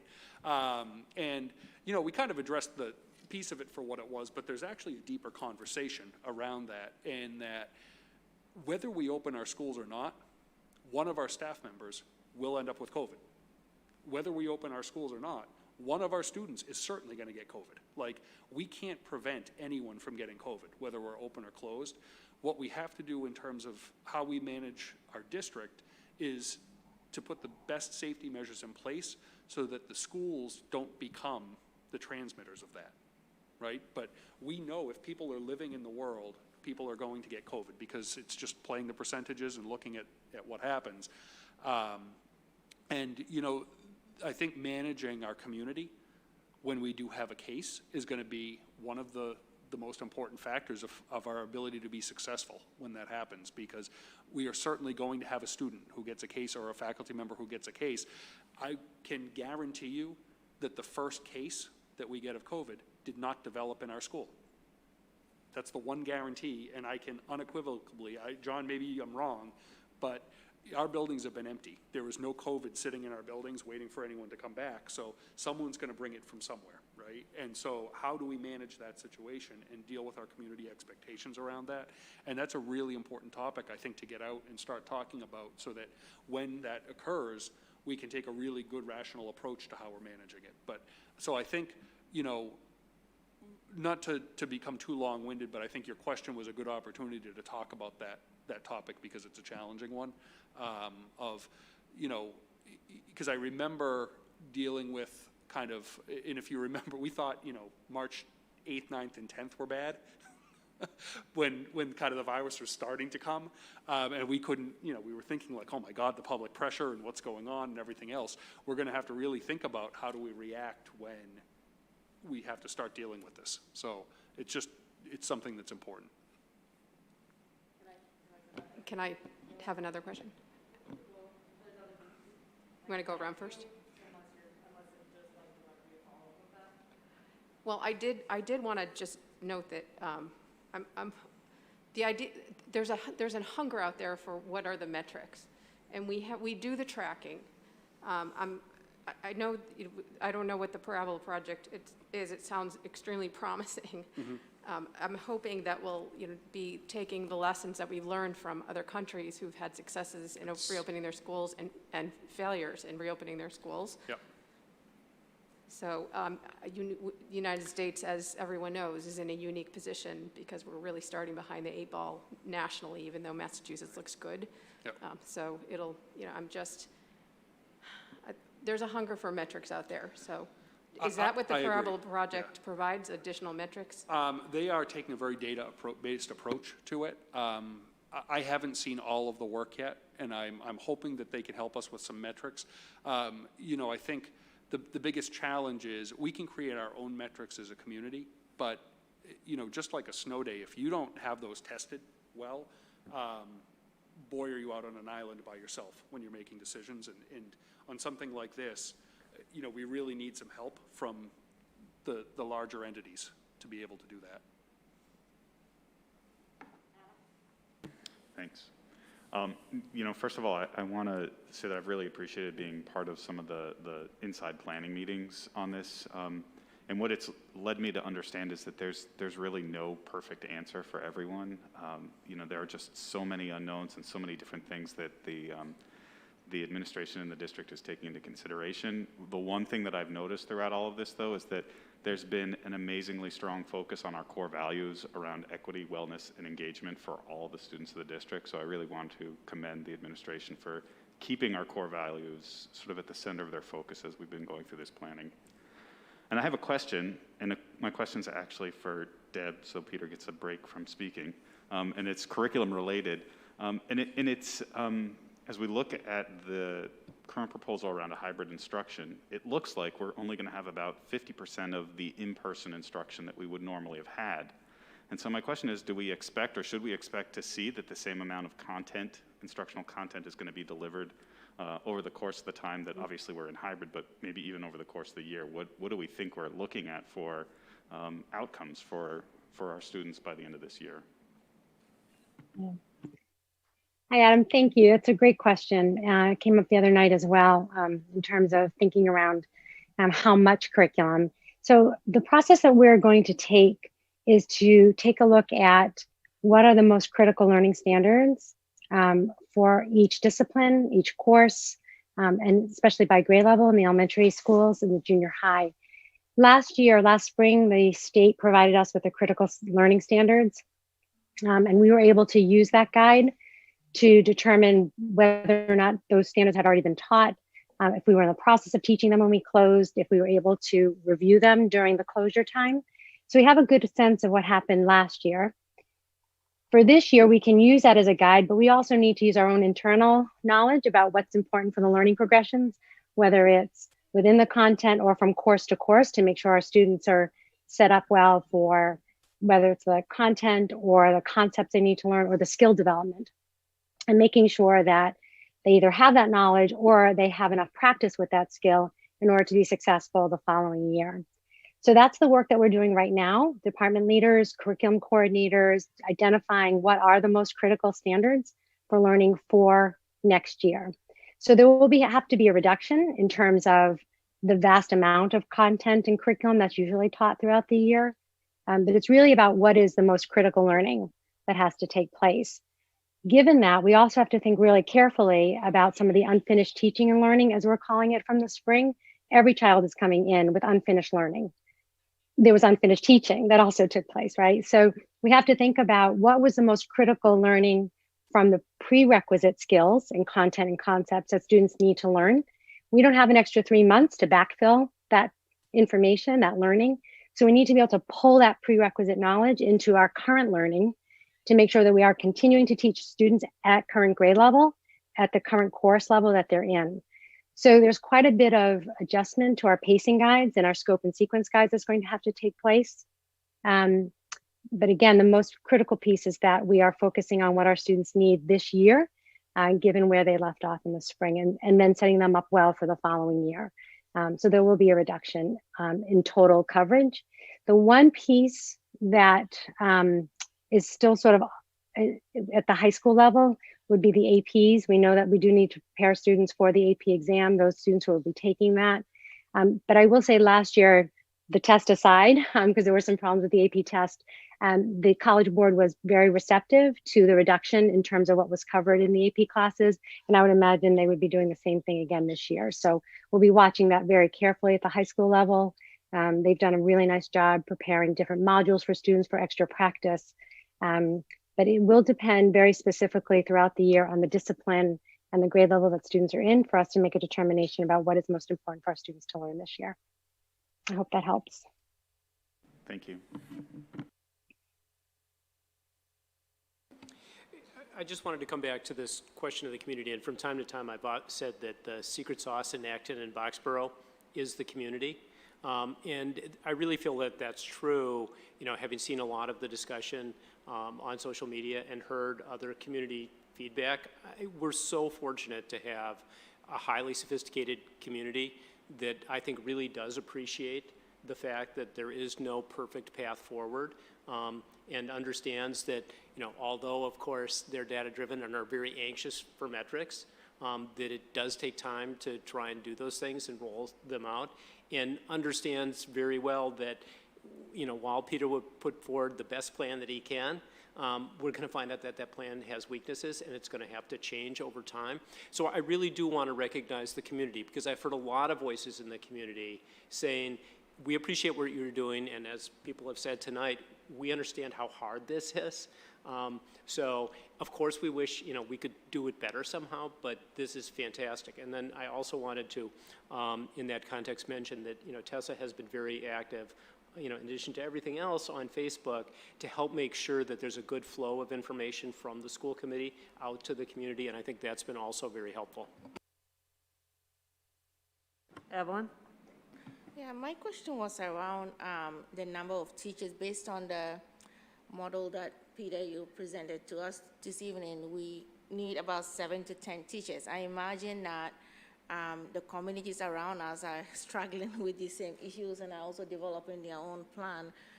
What is the plan or strategy around getting these 7 to 10 teachers that we need to be able to backfill our model and make it what we want it to be?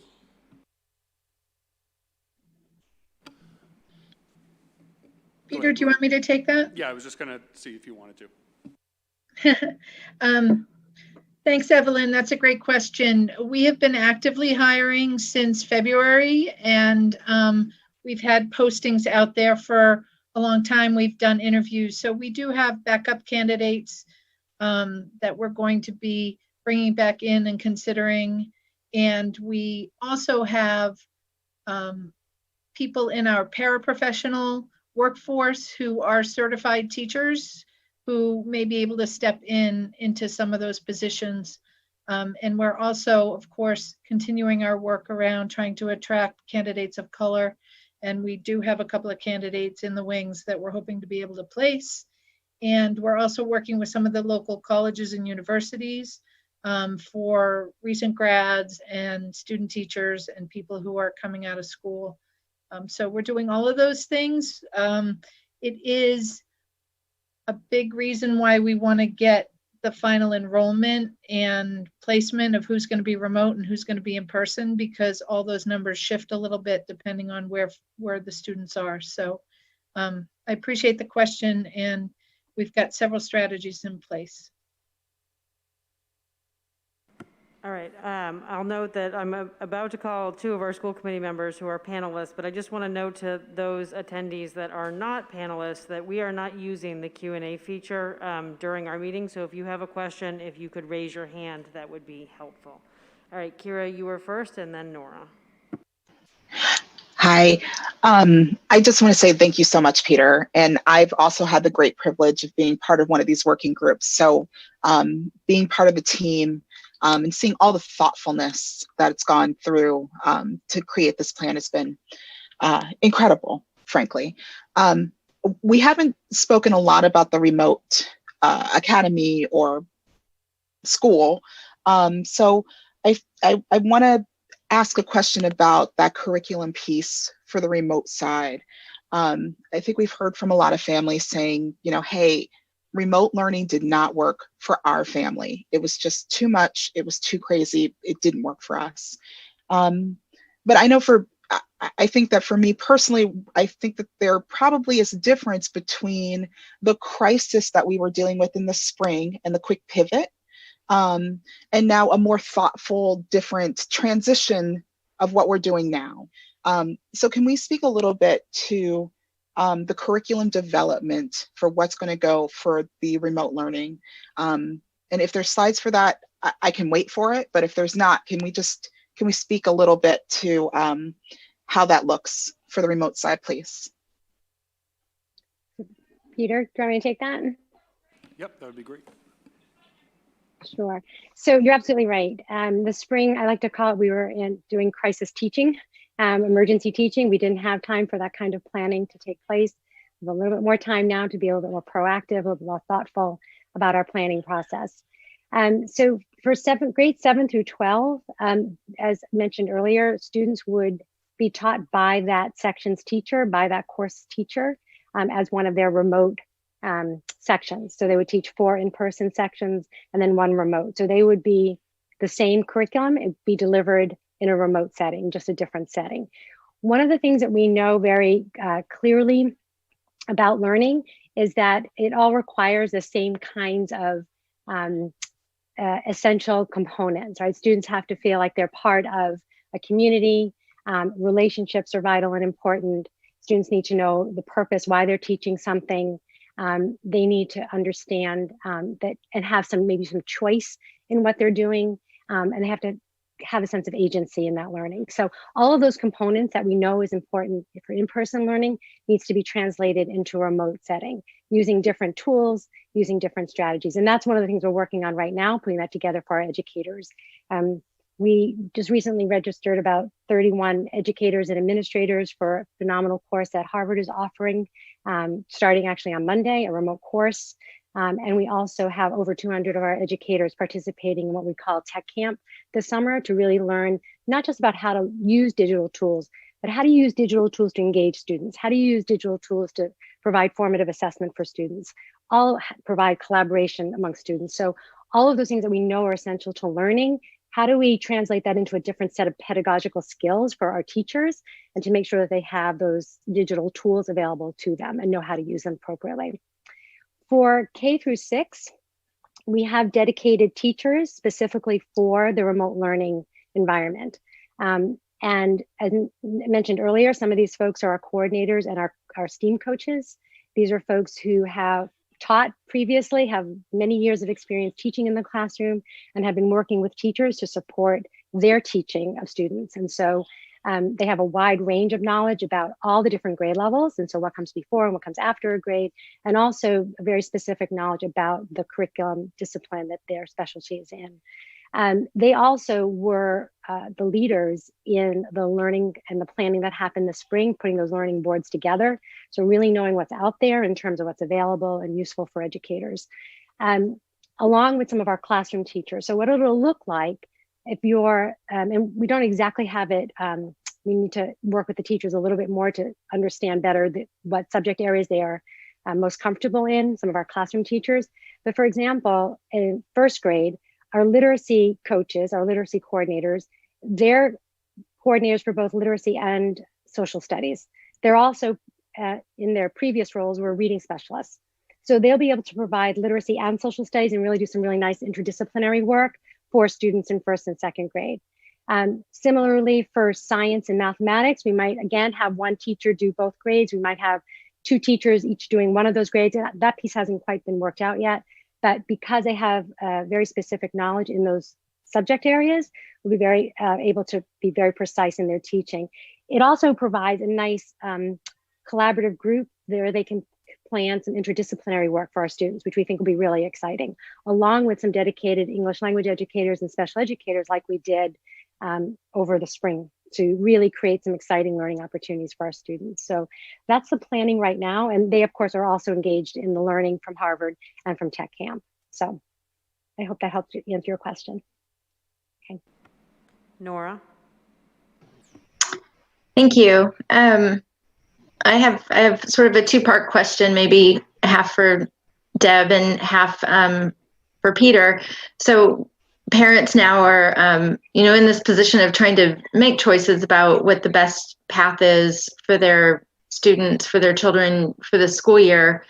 And one of the questions I've been hearing a lot from parents is just, Deb, as you were describing in the hybrid or more flexible model, there's a need to really focus on the essential aspects of the curriculum for the year. And I'm wondering if you can talk a little bit about how that might be the same or different between the remote program and the hybrid program. I think people are wondering if the remote program might, because it has less of a demand to be flexible, might be able to be a little bit more robust curriculum wise. And I don't know if that's really the case or not. I don't really think it'll be the case. I think we're going to identify what prioritize what those standards are, whether again it's content, concepts, or skills for students. It's just the delivery will be different. But we don't want students to if we all have to go remote, when we all come back, we want to be generally in the same places. Of course, there's going to be some minor differences here and there, but I don't see one being so much further or different than the other in terms of how we prioritize that learning. Yeah. Great. Thank you. Tessa, can I ask a follow-up question? Yes. Yep. Go ahead. Okay. So Peter, I know that you, for all of the millions of things that you have to think about for this school year and trying to have some sense of the numbers of students who will be either in hybrid or remote is a really important piece of information to have for planning. But you did mention that you're hoping that there might be some more flexibility and that parents might not have to make a choice for the length of the year. And I was wondering if you could talk a little bit more about what the possibilities might be for that, or what would go into that. So, Nora, I think it's a great question. I'll just get right to the punchline, though, which is no, we don't have that information yet. That's something that we're looking at as a team, and what options we might provide. I will give a couple initial thoughts. Where we are trying to be very careful about not putting too many students into a classroom of remote learning because it diminishes the experience for everyone. One thing, we know the state has talked about developing an online kind of a curriculum, and they have a request for proposals out for that. Actually, it probably should be looking at right now to determine which vendor they're going to go with. It is possible that if we have additional students beyond what we could take into our own remote learning program, we could provide that as an option for students who maybe start with us in person and then go remote. The challenge of that, it sounds very promising, but the challenge of it is the state version of the remote learning program is actually a self-paced program for students. It's not teacher-directed. And so, there might be some staff available to check in with students on their progress, but it is really largely a self-directed program. We didn't think that that was an appropriate program for us to run as a school district for our version of it. So, that wouldn't be the same experience. So that's a challenge we have to try and figure out how to work through. We are thinking that maybe, in all honesty, I think we're going to be reevaluating everything we do probably in the December timeframe anyway. And we anticipate that, as the pandemic progresses, we have heard about a second wave potentially coming back. I think, in all honesty, if the pandemic comes back the way we've heard a lot of the experts talk about, the whole idea would be moot at that point. And so I don't want to be, I'm not a forecaster of viral transmission, but, I think, that certainly has been a topic of discussion. But we have talked about either an opportunity to reassess mid-year or even just have a process where maybe we can look for various openings that we do have. So maybe a student starts remotely, but it's not working and they want to come back to us in person. Offhand, I could maybe think of a situation where we could look at the classroom balance across the district and think about a potential placement in an in-person classroom. I think the challenge would be offhand that may or may not have been the original school that they were in.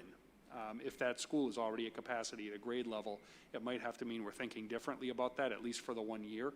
I don't even want to say that that's a plan because that's just speculation on my part, but we are looking at all of our options and we're hoping to actually have something out to families early next week with what that's going to look like and how we're going to have that flexibility. You know, the other piece, and it's a good opportunity to say that because the questions have turned to the teaching and learning side. Also early next week, we're hoping to have sample schedules of days out to families for the remote learning program, but also the hybrid days when students are in person and remote on the hybrid days, so people know what to expect in either version at the student level. I see that Kira has one more question, and then I know Diane has a question, and I see that there are 2 attendees that have questions, so, and Angie has a question too. So I'm going to go through the school committee members first, because that's how we do it, and then I will get to the attendees, but just know that I see you out there, and I will call on you eventually. All right, Kira, and then Diane, and then Angie. I just want to know if is there a critical ratio where this might all get wonky again? So we keep saying 80-20, but that data was taken a while ago. And that data was taken a while ago, and the world changed twice since then. So, you know, what happens if we get this new data and it's 70-30 or it's, you know, 60-40 or something? Like, really, is there a tipping point where something else gets triggered? Have we thought about that? Are we trying not to think about that because it'll drive us really crazy? Can you talk about that a little bit, please?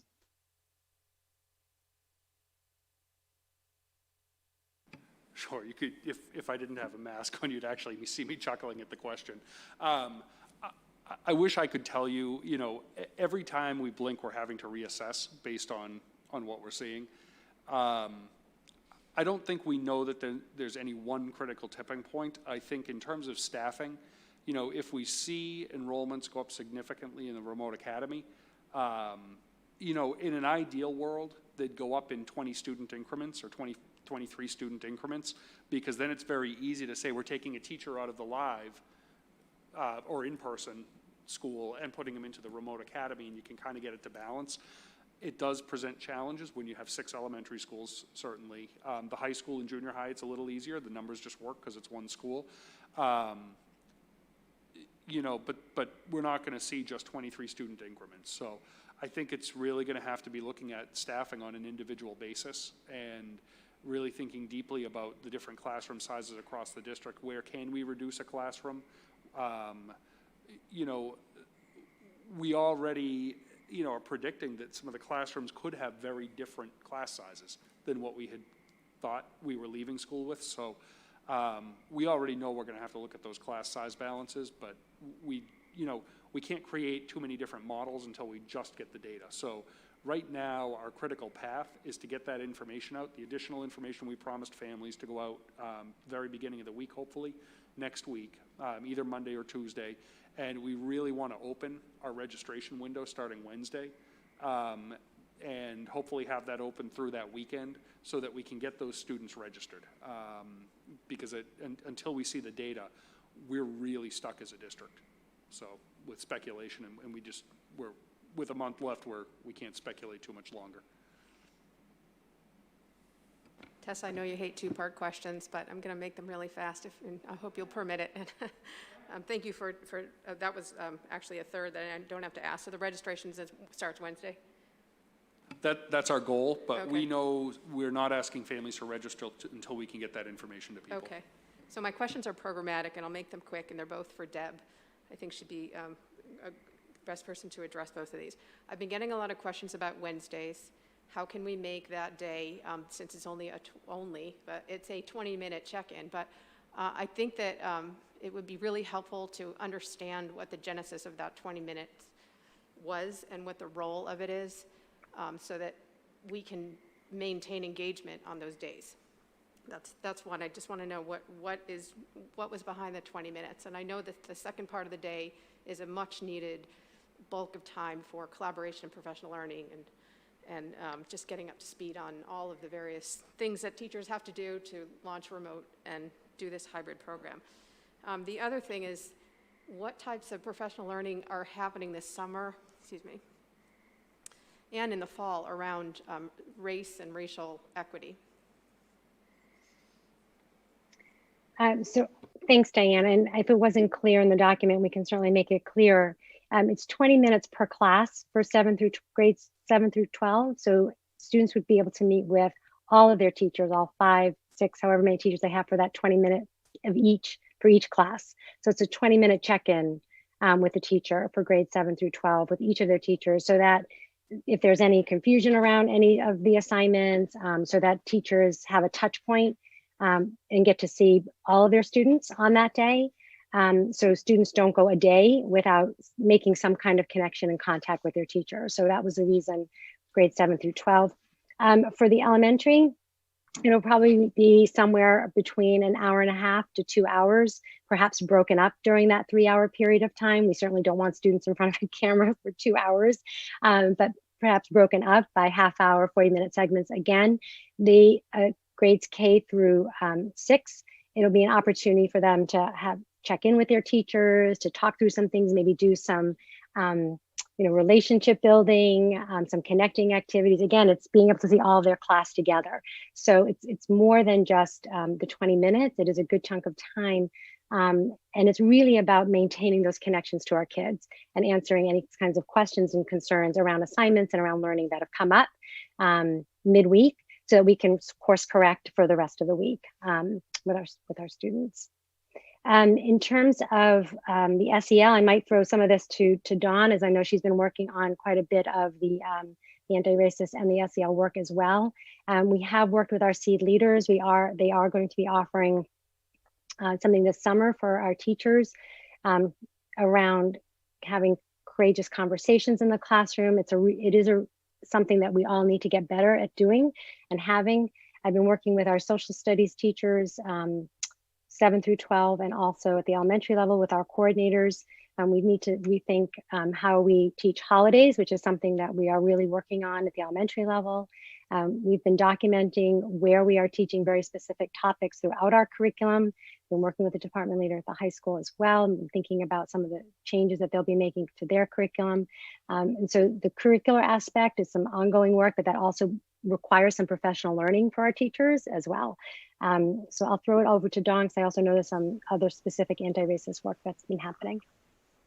Sure. The other piece that we're looking at the moment, we're looking at implementing anti-bias curriculum, PK through 12, and are currently looking at using the Anti-Defamation League's 3 different pieces for elementary, middle school, and high school, and the National Association for the Education of the Young Child, NAEYC, which has fantastic standards for preschool.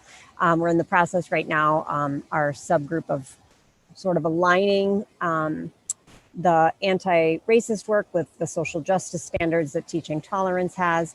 Our goal being to really focus on the anti-racist work and also be able to embed some other pieces in it, so that teachers who are already really overwhelmed as we are about coming back aren't thinking that, oh, we're doing SEL and we're doing social justice and we're doing anti-bias and we're doing all these other things without watering it down. So that's what our team is really focused on right now, is how do we really focus on some anti-racist practices? What do those look like? And what should we expect to see in our classrooms? So I'll also add in the curriculum piece. So having the anti-racist curriculum is important, but it's also very important for us to embed this information, these practices in our curriculum as we teach it throughout students' careers at AB.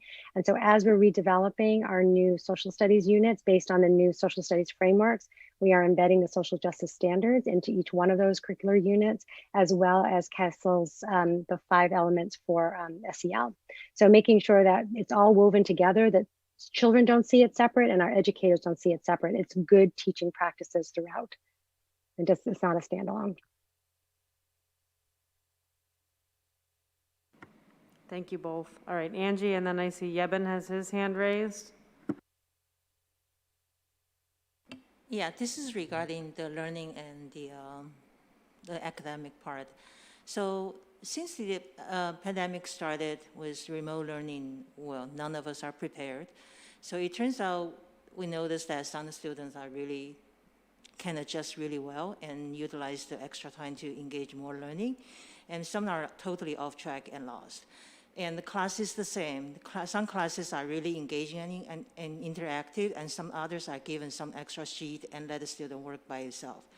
So I want to ask, are there any plan that embedded for the fall so that we can find out the discrepancy among the students or the teachers, because they may not know how to do well, so we can better support our staff and students for engaging learning experience, higher collaboration, and better outcome? So some of the work, one of the subcommittees that we've been engaged in is identifying for K-6, the grades, well, actually for grades 1 through 6, we already have a screening tool, the Early Bird, that we are going to be implementing as soon as they make it available for us. Their beta testing pilot, as you know, has been delayed as well, unfortunately, based on COVID. But for grades 1 through 6, we are looking at a universal screening tool for both literacy and then one for mathematics, so we can really just get our arms around. It's a very cursory kind of assessment, but it does give us some good indications of where students might be in some of the understandings of those disciplines. It's not all encompassing. Certainly it doesn't, won't measure some of the thinking and the practices, but certainly some of the skills that students come to the discipline with. So we'll be doing that, none of which will be happening in the first few weeks of school. We never want to be assessing students in that way in the first weeks. We want to be building community and making sure they feel safe and comfortable back in school.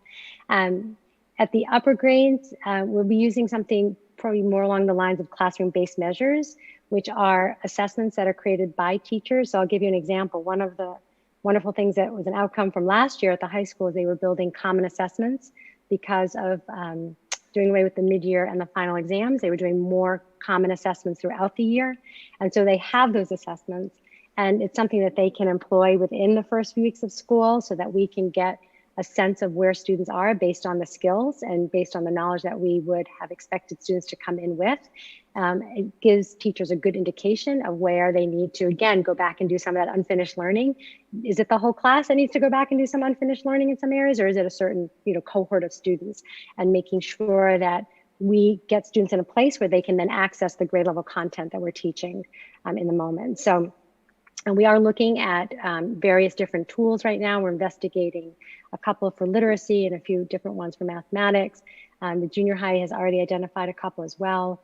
Some literacy tools for our reading specialists that can differentiate. So there are some, quick, easy, they're web-based kinds of tools so that whether you're in the remote school or you're in person, all students can be assessed in the same way and give us that kind of information that we can use to then further investigate whether or not we need to uncover some misunderstandings or conceptual misunderstandings for students. So I think that answers part of your question. The second part was around engaging students. And yes, that's definitely one of the things that we're going to be doing with Tech Camp and with the professional learning days. Those first 6 days that we were talking about, one whole day is just dedicated just to how do we engage our students? How do we use, again, these digital tools to make sure all of our teachers are equipped with understanding how to translate their pedagogy from in-person learning to engaging students online.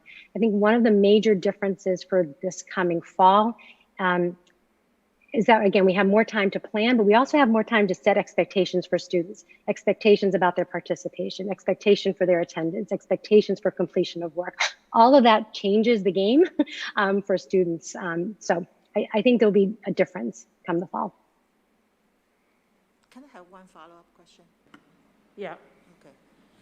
Have we considered the student peer coaching, because the online experience definitely can benefit from smaller group and peer coaching, more interaction?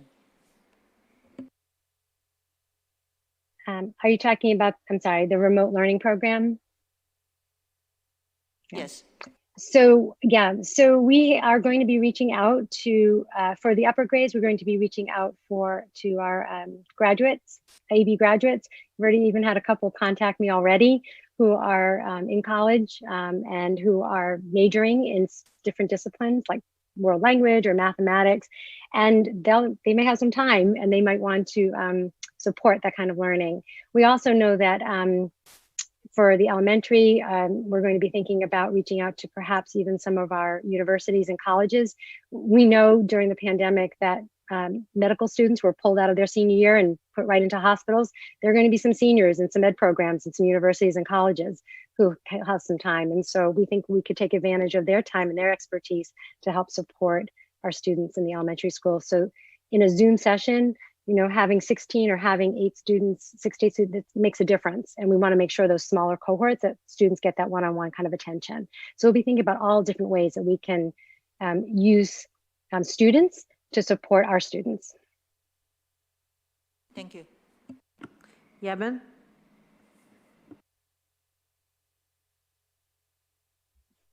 Thank you, Tessa. Also, thank you, Peter, and your team. I really appreciate. I can't imagine how much work you have done to roll out those the plans. Really appreciated that. So I just have some follow-up questions about the, say, Mary said we experienced a shortage of teachers, and Deborah also specifically say also in response to Adam's question about the progress of the in-person learning and also remote learning. Possibly there will be less content. So that's a little bit concerned to, I would say, a lot of parents and also myself. I just wonder, so given that even content will be a little bit will be less, do you expect to see less choices of a curriculum and courses for both remote and in-person learning? So that will be my first question. Second question is also Peter mentioned there's a probability like we will see second wave strike again in the fall or in the winter. So do we have a backup plan, say, to avoid in like the spring time, we're running remote learning in the crisis mode, right? So the user experience is not that great. So right now we are getting ready for like 20% remote learning for that. I mean, if the second wave strike back, do we have our team ready for that? Do we have the resources and training? Well,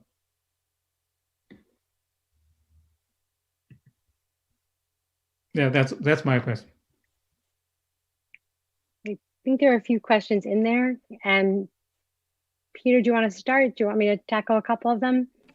Yeah, we can probably go back and forth and just fill in each other's blanks on this. So, I think okay. Let me just talk, because one of the pieces was about kind of choices in curriculum between the two different models. There will be some limitations in terms of what we can offer for electives in the remote learning program. The challenge of putting that program together is that at the high school level in particular, the students' choices in electives are driven by their own course selections. And when we looked at the survey results from the initial survey we put out, there were really almost no electives that we could actually put together a whole class for what students wanted.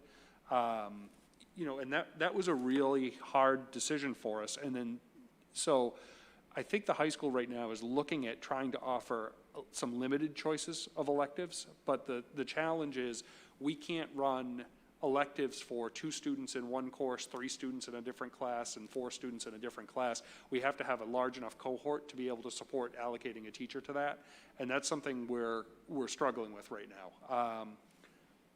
And I think, in all honesty, until we know kind of who ends up in that program, it's going to be difficult. But I think the high school is trying to put something together so that students do have some limited choices. I think in terms of the less content piece in the curriculum, I think our goal is to make sure that we cover the most critical items, but even with really good planning, either a fully remote program or a hybrid program of some kind is going to have some kinds of limitations. And, I think if I could make everyone feel really good by saying, don't worry, we've got it covered, it's going to be exactly the same. But that feeling would only last so long. And I think we need to just be honest about it, that we're still, even though we have the opportunity to plan for it, there are still going to be challenges. to how we deliver content and curriculum to kids. So overall, I don't want to paint too rosy of a picture because it will be hard. Deb, I don't know if you want to add to that. So I think cutting back on, I think might even be a bit of a misnomer. It's really identifying what is most critical. Oftentimes we might spend more time on something than is really necessary. Sometimes we need to spend more time on some things that we don't. And so it's really, again, taking a real critical eye at what are the essential learnings that have to happen for this course or for this grade level in this discipline. And then think, okay, what can we cut back on? What have we done that might have been extraneous? What might we be able to collapse or consolidate so that we streamline that learning and it's more effective for students, and making sure that they do have adequate time for that practice. So for an example, when our students in 8th grade learn about ancient China and ancient Iran, it's two very important units that they do, but maybe we can shorten the amount of time, or maybe we can think about expanding one and the skills that students learn and apply then those skills to another unit, perhaps of their choice. And so that way we're building on the skills that students learn. And so it's really making sure that we are identifying what are the most essential things that our students need to have for the next progression in that course or in that skill development. But yeah, I agree with Peter. I think, we wish we had more time with students and not less. Something at some point has to give. We have those 3 months from the spring that we need to be thinking about, that unfinished teaching that also didn't take place. And so we, along with, I think, teachers throughout the United States, are really thinking hard about how do we make our time most effective for the students who are in front of us. I think your second question, to go to that one, was how are we going to be ready for this possibility of a second wave, and will our educators be ready to pivot? I think one of the, I will actually say that there is, and I don't want to call it an advantage of a hybrid program because I would much rather have our kids here, but one of the, well, there's no other word for it, an advantage of a hybrid program is that educators actually have to always be thinking about how can this be effective when kids are here, and how can they learn in the remote environment. And so, I know as we bring educators back and we think about that extra professional learning time at the beginning of the school year, a lot of that focus is on making sure, and a lot of the work over the summer is on making sure educators feel comfortable in the digital environment and they understand appropriate engagement strategies for what works with students. They feel like their content can easily pivot, because one thing we've stressed with everyone is that, we know that at some point it's likely a classroom might have to quarantine. The problem is we don't know which classroom and on what day. And for that classroom, that pivot has to be for the next day. It can't take 2 weeks to be ready to go into that environment. And so, we're really working with our educators as they come back to school to focus on making sure that they're working all the time in the digital platforms that we have available to us, so either Google Classroom or Seesaw, so that in the event at 4 o'clock in the afternoon, a classroom has to quarantine, well, at 8 o'clock the next morning, that classroom is back open in the new environment. We don't want to have that same downtime that we had originally back in March. So that's kind of our thinking around it. I don't know, Deb, if you have anything to add to that. Sure. So, as we think about students 6 feet apart, all facing one way, that doesn't really make for collaboration, amongst students, even in the in-person environment. You can't turn and talk to a neighbor, right? You can't look at a piece of paper together and work on it together. And so we need to be thinking, how are we using these digital tools in the classroom in person? So that gives everyone a chance to practice. There are specific collaboration tools that are out there and feedback kinds of tools. And so how do we use those in the in-person environment, practice them, so if we have to pivot, everyone has a good sense of how to use them in the remote version. So that is how we're going to start the year, so that we get everybody ready to go in the unlikely event we have to go that way. All right. Thank you. I'm going to have Peter raise the people right? There's 2 people that have questions in the attendees. Okay, great. So Corinne, if you just unmute yourself, you can go ahead. Hi, thank you. I had a question about I guess the online stuff. Was any consideration given to using like TECA or virtual high school to deliver the online, to deliver content to people who prefer to be remote? That's content that's designed to be delivered online. It's probably more robust than what's going to be provided by AB teachers taking stuff that's meant to be taught in person and then trying to do it online and doing it only 2 days a week. It doesn't sound like that was considered. So I guess I'm gonna answer my own question, but then why not make families aware of that option? So, you know, it's an interesting question.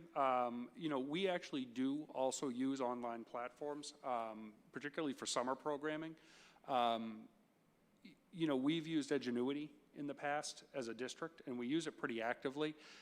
I will say, and in my other roles, I've also used other organizations that do that. I've used Fuel Ed, I've used Plato. I can be honest with you that the curriculum does not approximate what we would offer in the traditional public schools. And I can say that having, you know, looked at multiple platforms over the course of my career. TECA is actually its own independent public school. And it's not an organization that a school district contracts with for kids to be able to take classes. What ends up happening, it's essentially, you know, TECA could be Westford in terms of how the enrollment process works, that someone would actually unenroll from AB and then actually re-enroll in TECA. So it's a little bit different of a process for that. You know, over the course of my career, I've had a number of students that go in that direction. Some students are successful, some students are not. It's really, you know, it's challenging, and it's not necessarily for everyone. You know, I think it's a great question. It begs a lot of consideration, but I think ultimately the level of, you know, I always hate to say the word rigor because, you know, rigor and rigor mortis can sometimes be, you know, interchangeable, but the traditional online schools do not have the same level of rigor that the Acton Boxborough curriculum does.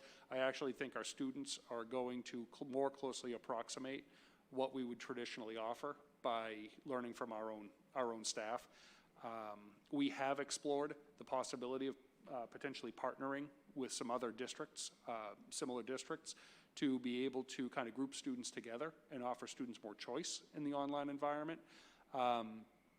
I've had conversations with some other superintendents, but that has not come to fruition yet. And I know we're all kind of ticking on a timeline, so I don't want to promise anything that I couldn't guarantee.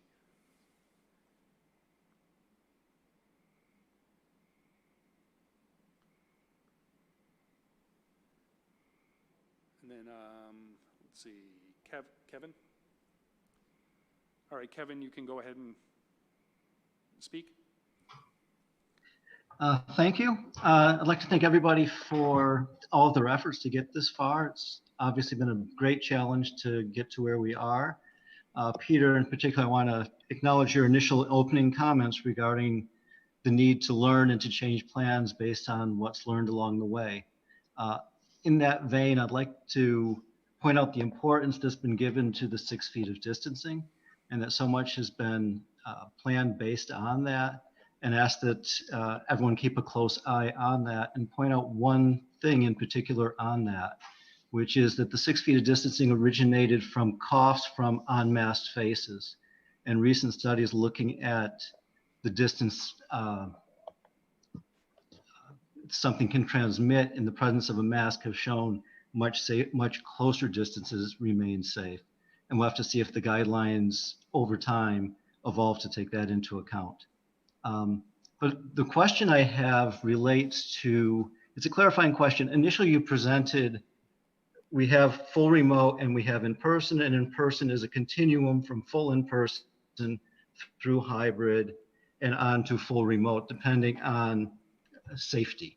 And the clarifying question is, at that point, it seemed that that full continuum was available, but later with budget considerations, it wasn't clear whether it'd be possible to maintain remote for people at risk while allowing the in-person to go full in-person. And could you clarify that? Can you just, maybe paraphrase, I'm not sure I picked up that second piece of the question. I just want to make sure I'm understanding. Okay, so the question is it possible for Acton Boxborough schools to have some people remote and have the people that want to be in person go to full in person, so 5 days a week? You mean if, the conditions warrant, like public health conditions? Correct. Yes, I think that certainly is a possibility. I think we're looking at what the conditions are that would trigger that. And that's what we don't have the answer for. And I know that's an area that we're frustrated that we don't have really clear metrics that we can point to. I think, community should be rightfully frustrated by the same thing, but it's something that we're going to really work to try and develop so that there's some clarity for what people might expect. But, I think our intent is if we can find a safe way to do it, we want to bring as many kids back. In all honesty, even if we could add the right number of staff to bring all of our kids back at 3 feet, then we run into some space issues. So really I think I would love to see kind of the guidance around distance coalesce, to be honest, because we're still seeing discrepancies in different organizations. I think it actually comes right back to your first point of, that there have been some studies showing that you can go down as little as 3 feet. I haven't seen anything under that says it's safe. I think the Lancet study is probably the most, widely shared study that goes down to the 3 feet. But even that, I think the challenge is, the CDC is aware of that, but it was really interesting to me that even when given the opportunity, they chose not to revise their guidelines on that. And I think that's what's causing us some pause as a school district, is when we see that discrepancy that major organizations are looking at things differently. It only felt responsible for us in that scenario to maybe take the more conservative approach.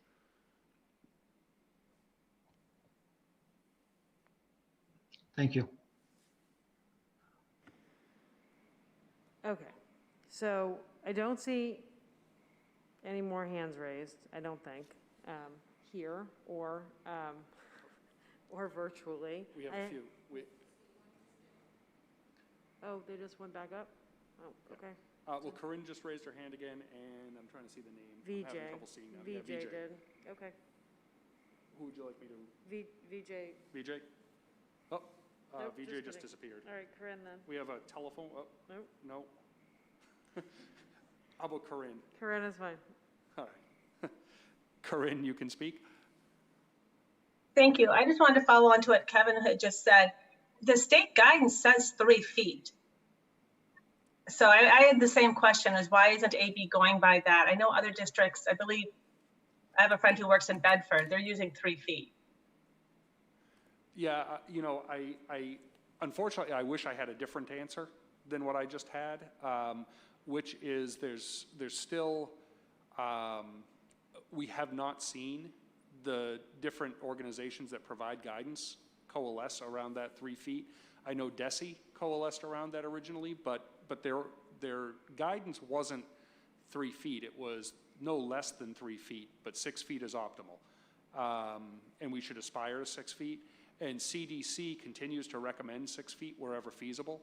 And I think what we're going to see out of Harvard and the Chan School tomorrow in terms of guidance continue to recommend 6 feet. So I think that's the piece that we really need to see the medical experts coalesce around guidance if we're going to go less than that. And I think personally I'd feel more comfortable.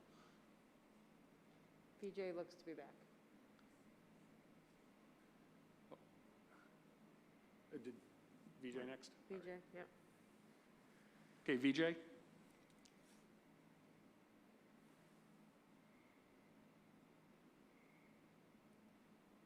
Hi, can you hear me? Can you hear me? Yes. This is Vijay. Hi. Yeah. Thank you. Thank you for taking our call. So we have a sixth grader in Gates Elementary School. I know for a fact that all elementary schools are not the same in how they teach the kids and what they teach the kids and when they teach the kids. We are interested in the remote learning program, and I know plenty of other parents from Gates who are and would like to keep the kids with the Gates teachers, with the Gates curriculum.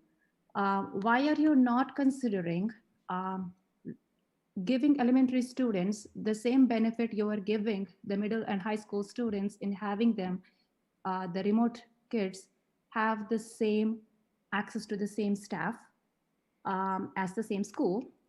And also, why are you not considering keeping the kids from the same school together, especially when they are in a remote environment?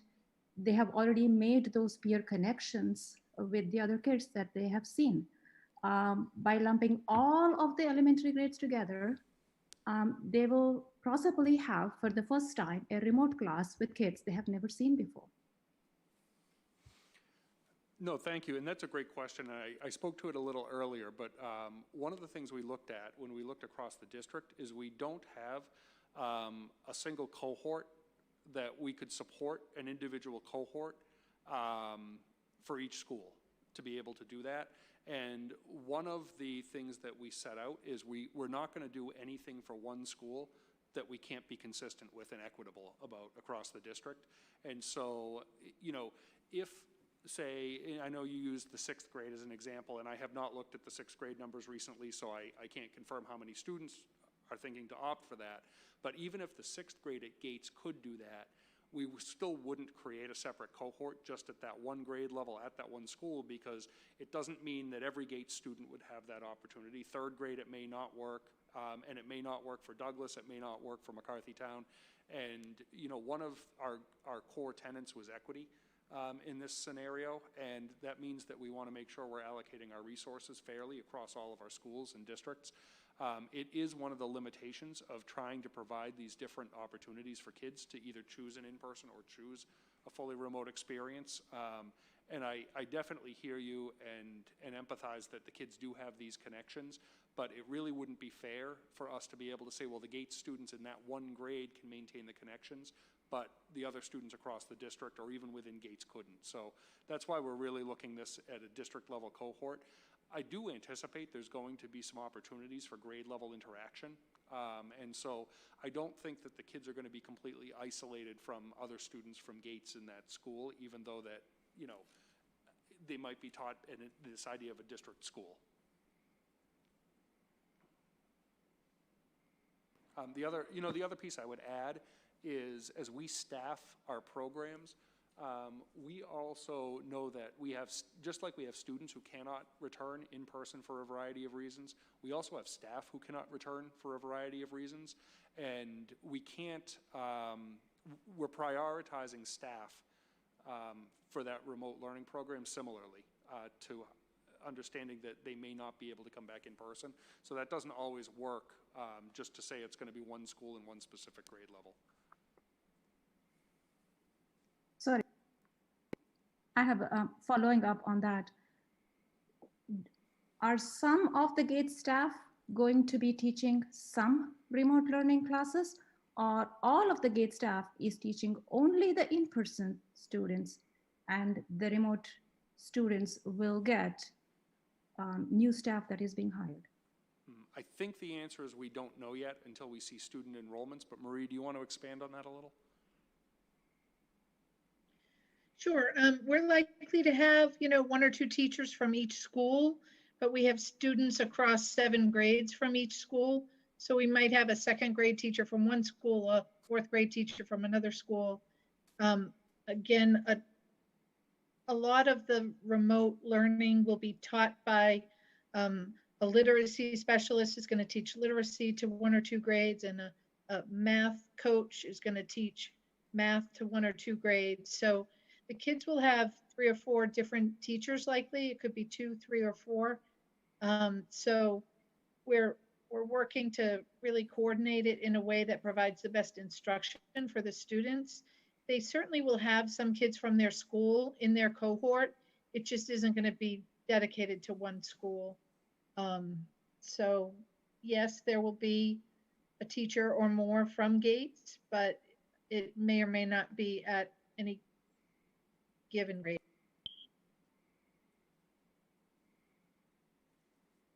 Okay. Yeah, and lastly, I just want to say the reason I brought up sixth grade is because the sixth graders will be going into middle school next year and therefore will not have an opportunity to make up in the elementary school program, which is why I felt maybe we want to take our sixth graders and treat them a little differently from third or fourth or fifth grades or first graders. That was just, again, as a parent of a sixth grader, I don't want to see my kid have longer term implications of this 1 year. Sixth grader is a preparation year. And just like you prepare your 12th graders for college, right? You're going to prepare your sixth graders for middle school. So that was, and having had an older kid who passed through this same transition, I felt it was a very critical transition. No, thank you. I appreciate that feedback. Okay, so does Kevin have his hand raised again, or? Kevin, was your hand still raised, or is that unintentional? It was unintentional, sorry. Okay, no problem.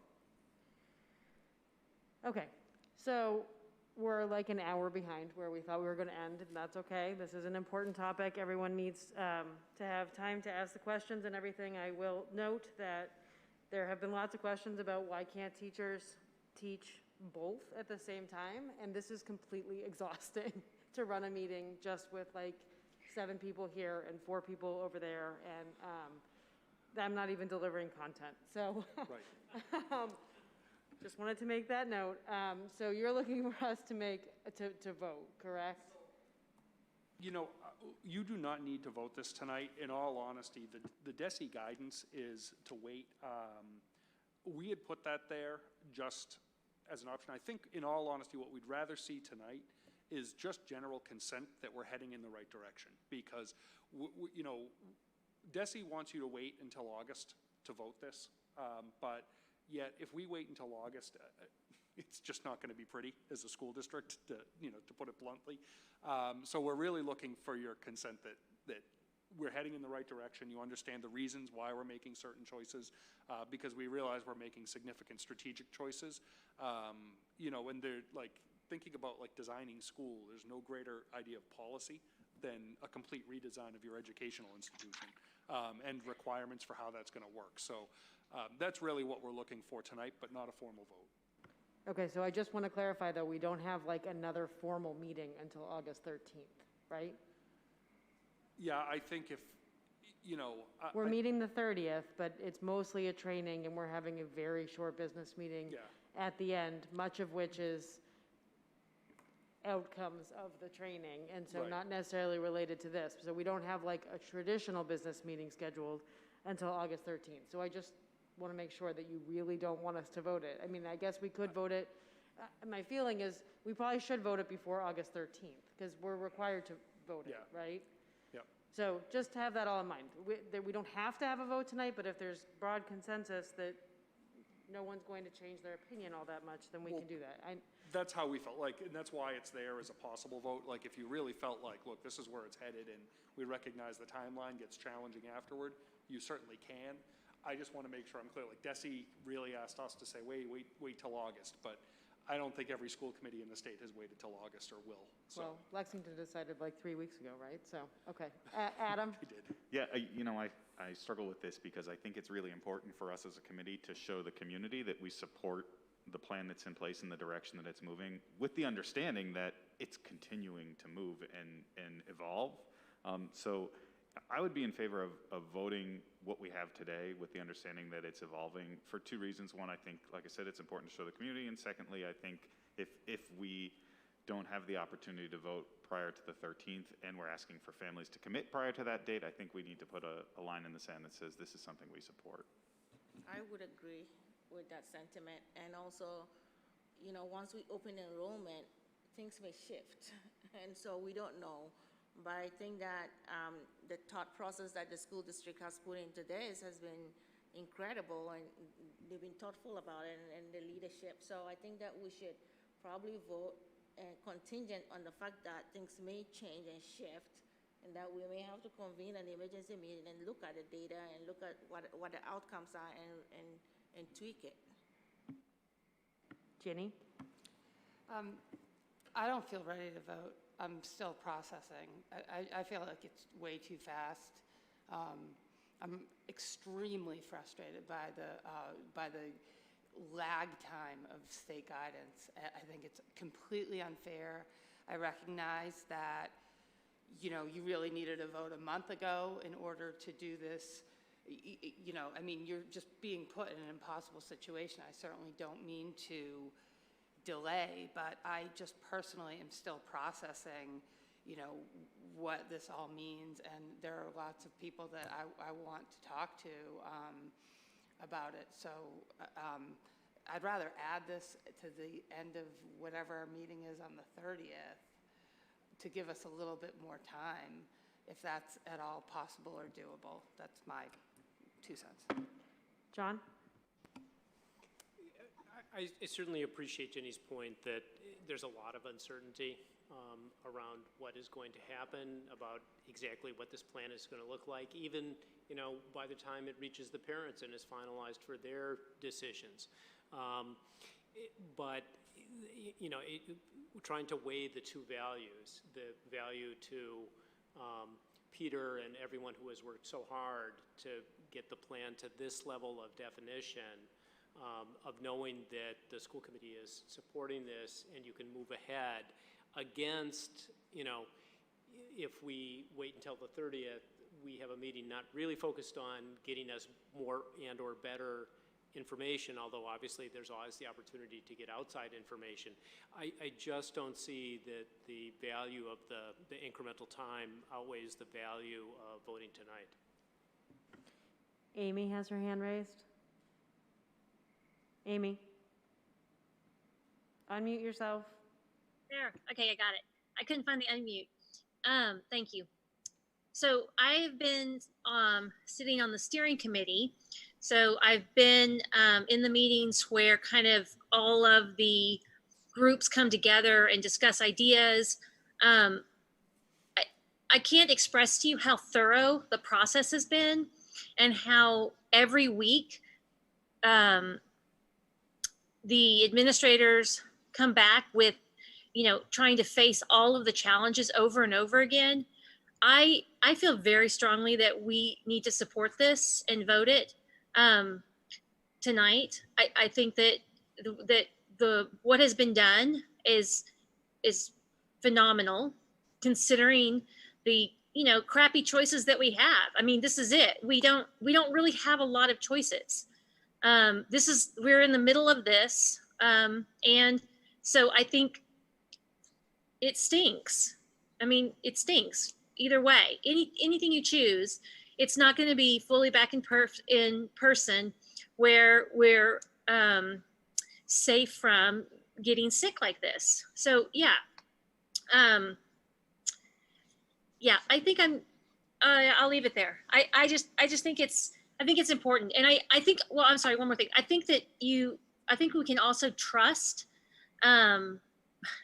that as things keep going, you know, more and more stuff is going to come up, and this is all going to have to be tweaked over and over again. And whether we voted on the 30th, it's still going to be, there still might be some issues that come up that will still have to be tweaked, or we voted on the 13th. It's just, we have to take a stand at one point, and then everybody knows kind of where we're going. So thanks. Kira?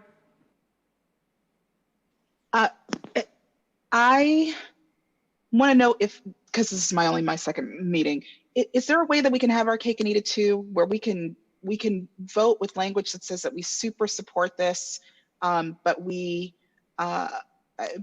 contingent on some things? I would really love to see the registration numbers. I would really love to see where the community lands based on everything that we've given them so far, and based on the the schedules that we still haven't seen that we know are coming. There actually is key stuff here that's missing that we haven't delivered to parents, and therefore we're not asking parents to make a decision. So it's not that I can't vote for this. I've been part of this planning. I really support this and I love this. I just think that we're missing a very key element, and that's the community's voice. And so is there a way that we can say, yes, this is great. Thank you so much for this planning. Please continue to go forward with the data we have, but also hold the brakes just a little bit until we get this last piece of key data. Okay, Nora?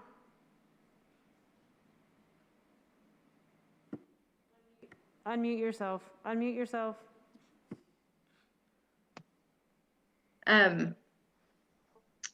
Been really appreciative of the amount of communication that the administration has been sharing with us as school committee as well as with the community, and also the responsiveness to any concerns or questions that have come up from the community. And I think I'm seeing this as probably potentially a year of constant change and moments of chaos, and I've been really appreciative of how the administration has handled this. So I would be comfortable either with voting yes for this plan, given the amount of thoughtfulness and consideration and expert opinion that has gone into this plan. And I also, if people are not comfortable voting yet and wanted to wait and just giving a vote of confidence, I would be good with that too. John? I'd like to make a motion. I move that the Acton Boxborough Regional School Committee support the hybrid school reopening plan based on the assumption that approximately 80% of the community will opt for the hybrid approach, and about 20% of the community will opt for the remote learning approach. Is there a second? I'll second, but I also have a question. That's fine. I was going to open it up for discussion, Yep. so that's fine. Okay, so Go ahead. this is for Peter. I think when people took the first survey, I don't know how many people, but more than a few people thought they were voting on 5 days back in school. Mm-hmm. If there is a significant number of people who swing it like the other way, like they go remote and it's just like way over capacity, would that significantly change the direction that you take this? No, I don't. I actually don't think so at this point, because we know there's a general staffing model that can be expanded or contracted based on how many people enroll in virtual versus the in-person program. And I say that there's a general staffing model. There's nuances based on the exact numbers and how that has to play out in different classrooms and different schools and things like that. But the general notion that you're staffing part of your district toward a remote program and part of your district toward an in-person, I don't foresee that changing greatly. There's always the possibility that as space opens up, like say 60% of families said we're going into the remote learning program, well, space doesn't become any kind of a concern for us anymore, because we have all sorts of classrooms across the district that we could now use for different purposes. Then money becomes the issue, because could we add sufficient staff to be able to take advantage of that space? And that would require some thought, but I don't know as though I'm seeing it shifting significantly, but I'm open to the possibility.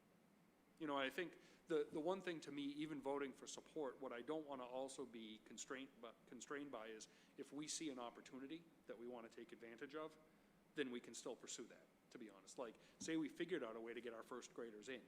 Well, we certainly want to still pursue that. If we figured out a way to get elementary, we'd pursue it. And we know that anything can change in this environment. So that's the piece that I even hedge on. There's no right answer right now, and there's no clear answer. It's what do you think is right at the moment? And so I just want to make it clear that what we're voting on is the model of a remote academy that mixes our 6 elementary schools, and an in-person model that starts out as a hybrid and can go in different directions based on public health data and other metrics. And that's what I was just going to point out, is I want people to understand what we're voting on. I mean, I understand the reservations about us not having all of the information, but the truth is the model isn't going to change that much.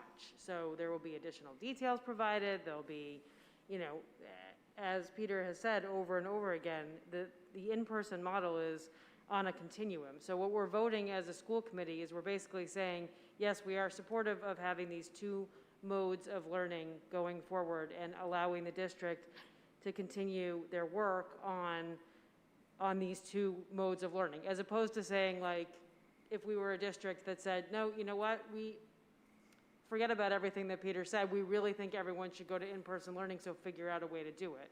So that's how I see the voting going, not that we're like voting on the nitty-gritty details of everything that has been included in this plan, but that we're really saying to the district, yes, we are in agreement or not in agreement, or however we want to vote with your two plans that you've basically put forward. Okay, Amy, you have your hand raised. Yeah, I would like to suggest, I heard John's motion, but it wasn't completely clear. What you just said, Tessa, is what I would be willing to vote on. I don't want to put any kind of percentages or contingencies. I really want the administration to continue doing what they're doing and what they're working.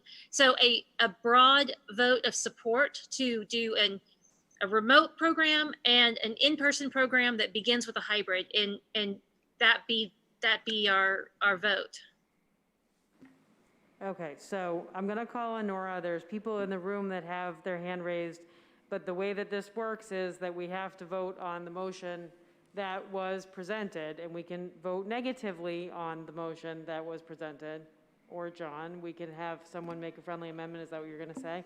Someone can make a friendly amendment. So before we get into the chaos of friendly amendments, let's let everyone who wants to share. So Nora, go ahead. You're muted.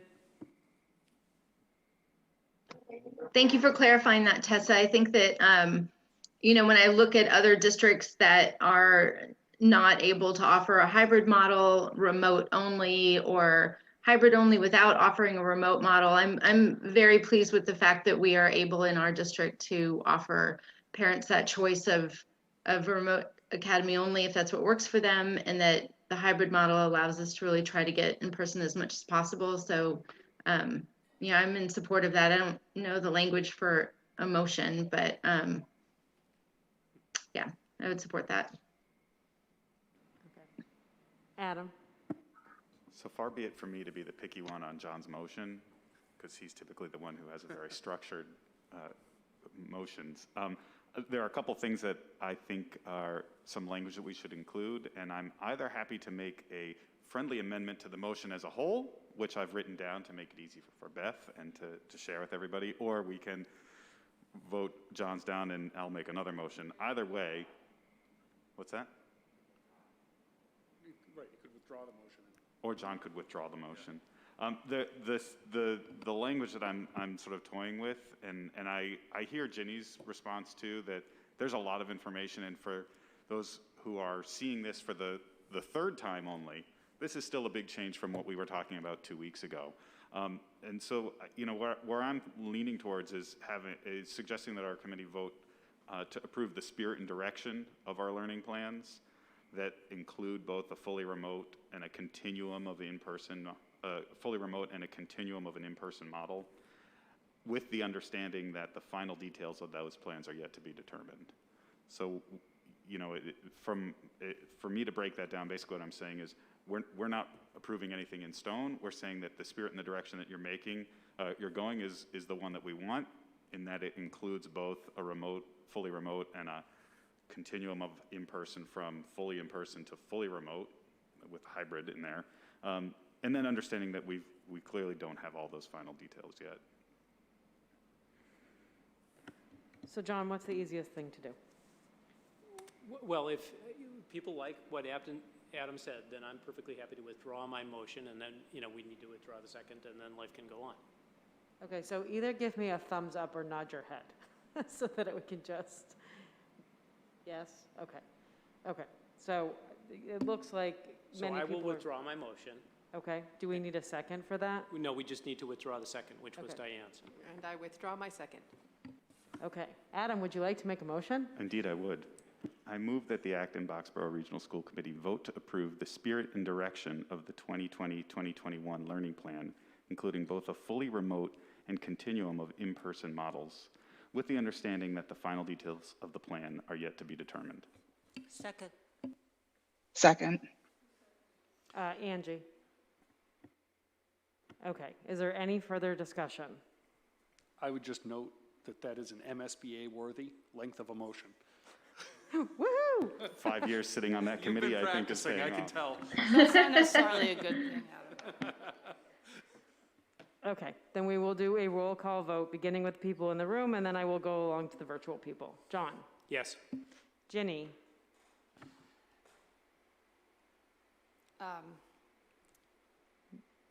I can't vote yes at this time. So- no. Okay. Evelyn? Yes. Angie? Yes. Diane? Yes. Adam? Yes. Amy? Yes. Kira? Yes. Nora? Yes. Yeben?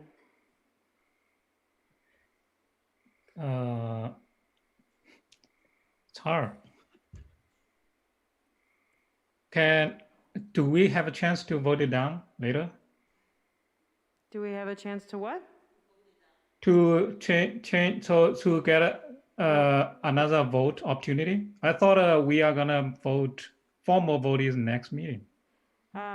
Well, what we decided was that the consensus of most of the committee was that they wanted to vote tonight. And so if you don't feel comfortable, you can certainly vote no, or you can abstain, but unless Peter comes to us with something substantially different from this, then no, there will not be another opportunity to vote. So, yeah, so then my question to Peter is that, so what the chance of the changes, this plan substantially is how big would that be? So I think if the committee was uncomfortable with the plan, I would maybe look for some direction from the committee about alternatives that you'd like us to try to pursue. That would be probably the next step, because I think from where our administration has gotten to, along with our working groups, I think we've gotten to a place where we're recommending this. And so that's kind of we're certainly happy to go back and look at additional options, but that we'd probably look for some direction on that. Okay, then, yes. And myself, yes, okay. So yeses except for Jenny, who was a no. All right, thank you everyone for all of the discussion and for the work on the motion. So Marie has a memo, right, in our packet for item 3.2.2.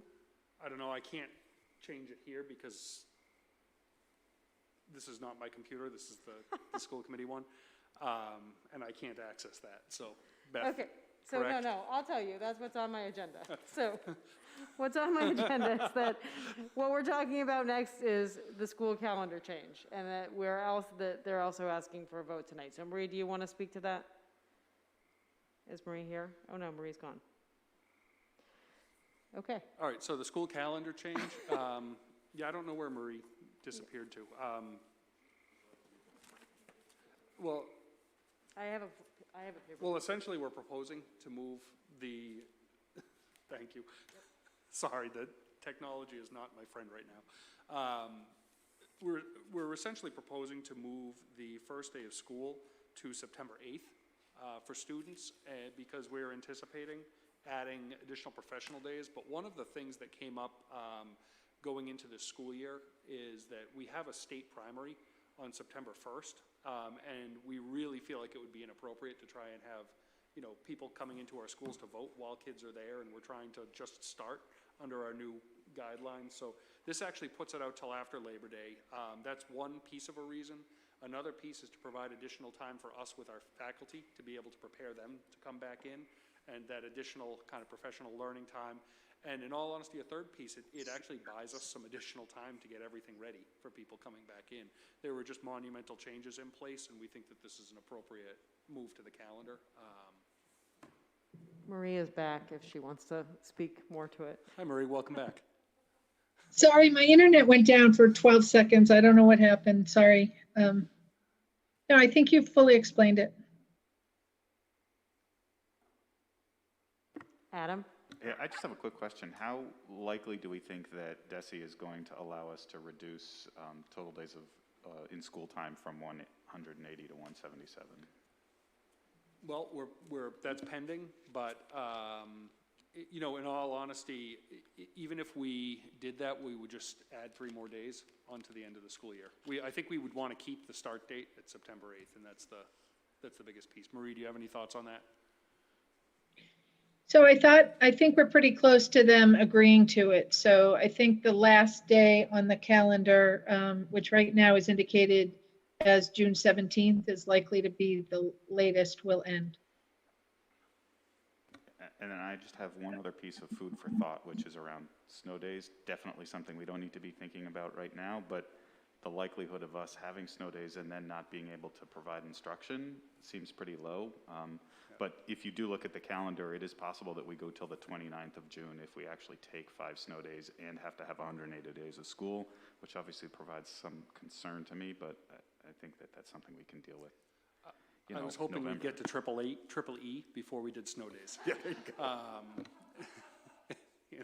go. So, you know, just deal with them all in order. I'm just hoping for cold weather. You know, I actually don't know why we would, you know, given everything that we've now been able to do, I don't know why we would really have traditional snow days. Technically, DESE has not waived the requirements of that kind of a thing, but, you know, I think the writing is on the wall for that. Diane? I know the town of Acton just consolidated all its polling places so that everyone's going to be voting at the junior high. So does that take that? I know, I mean, I'm fine with it. I just wanted to, it's kind of an FYI. No, I think even then it's still the junior high, and I think we'd want to be pretty careful about how many people we're bringing in. And Blanchard, I think, because, and Blanchard, I'd be surprised if we weren't voting at Blanchard again, and that's not our normal polling place, so.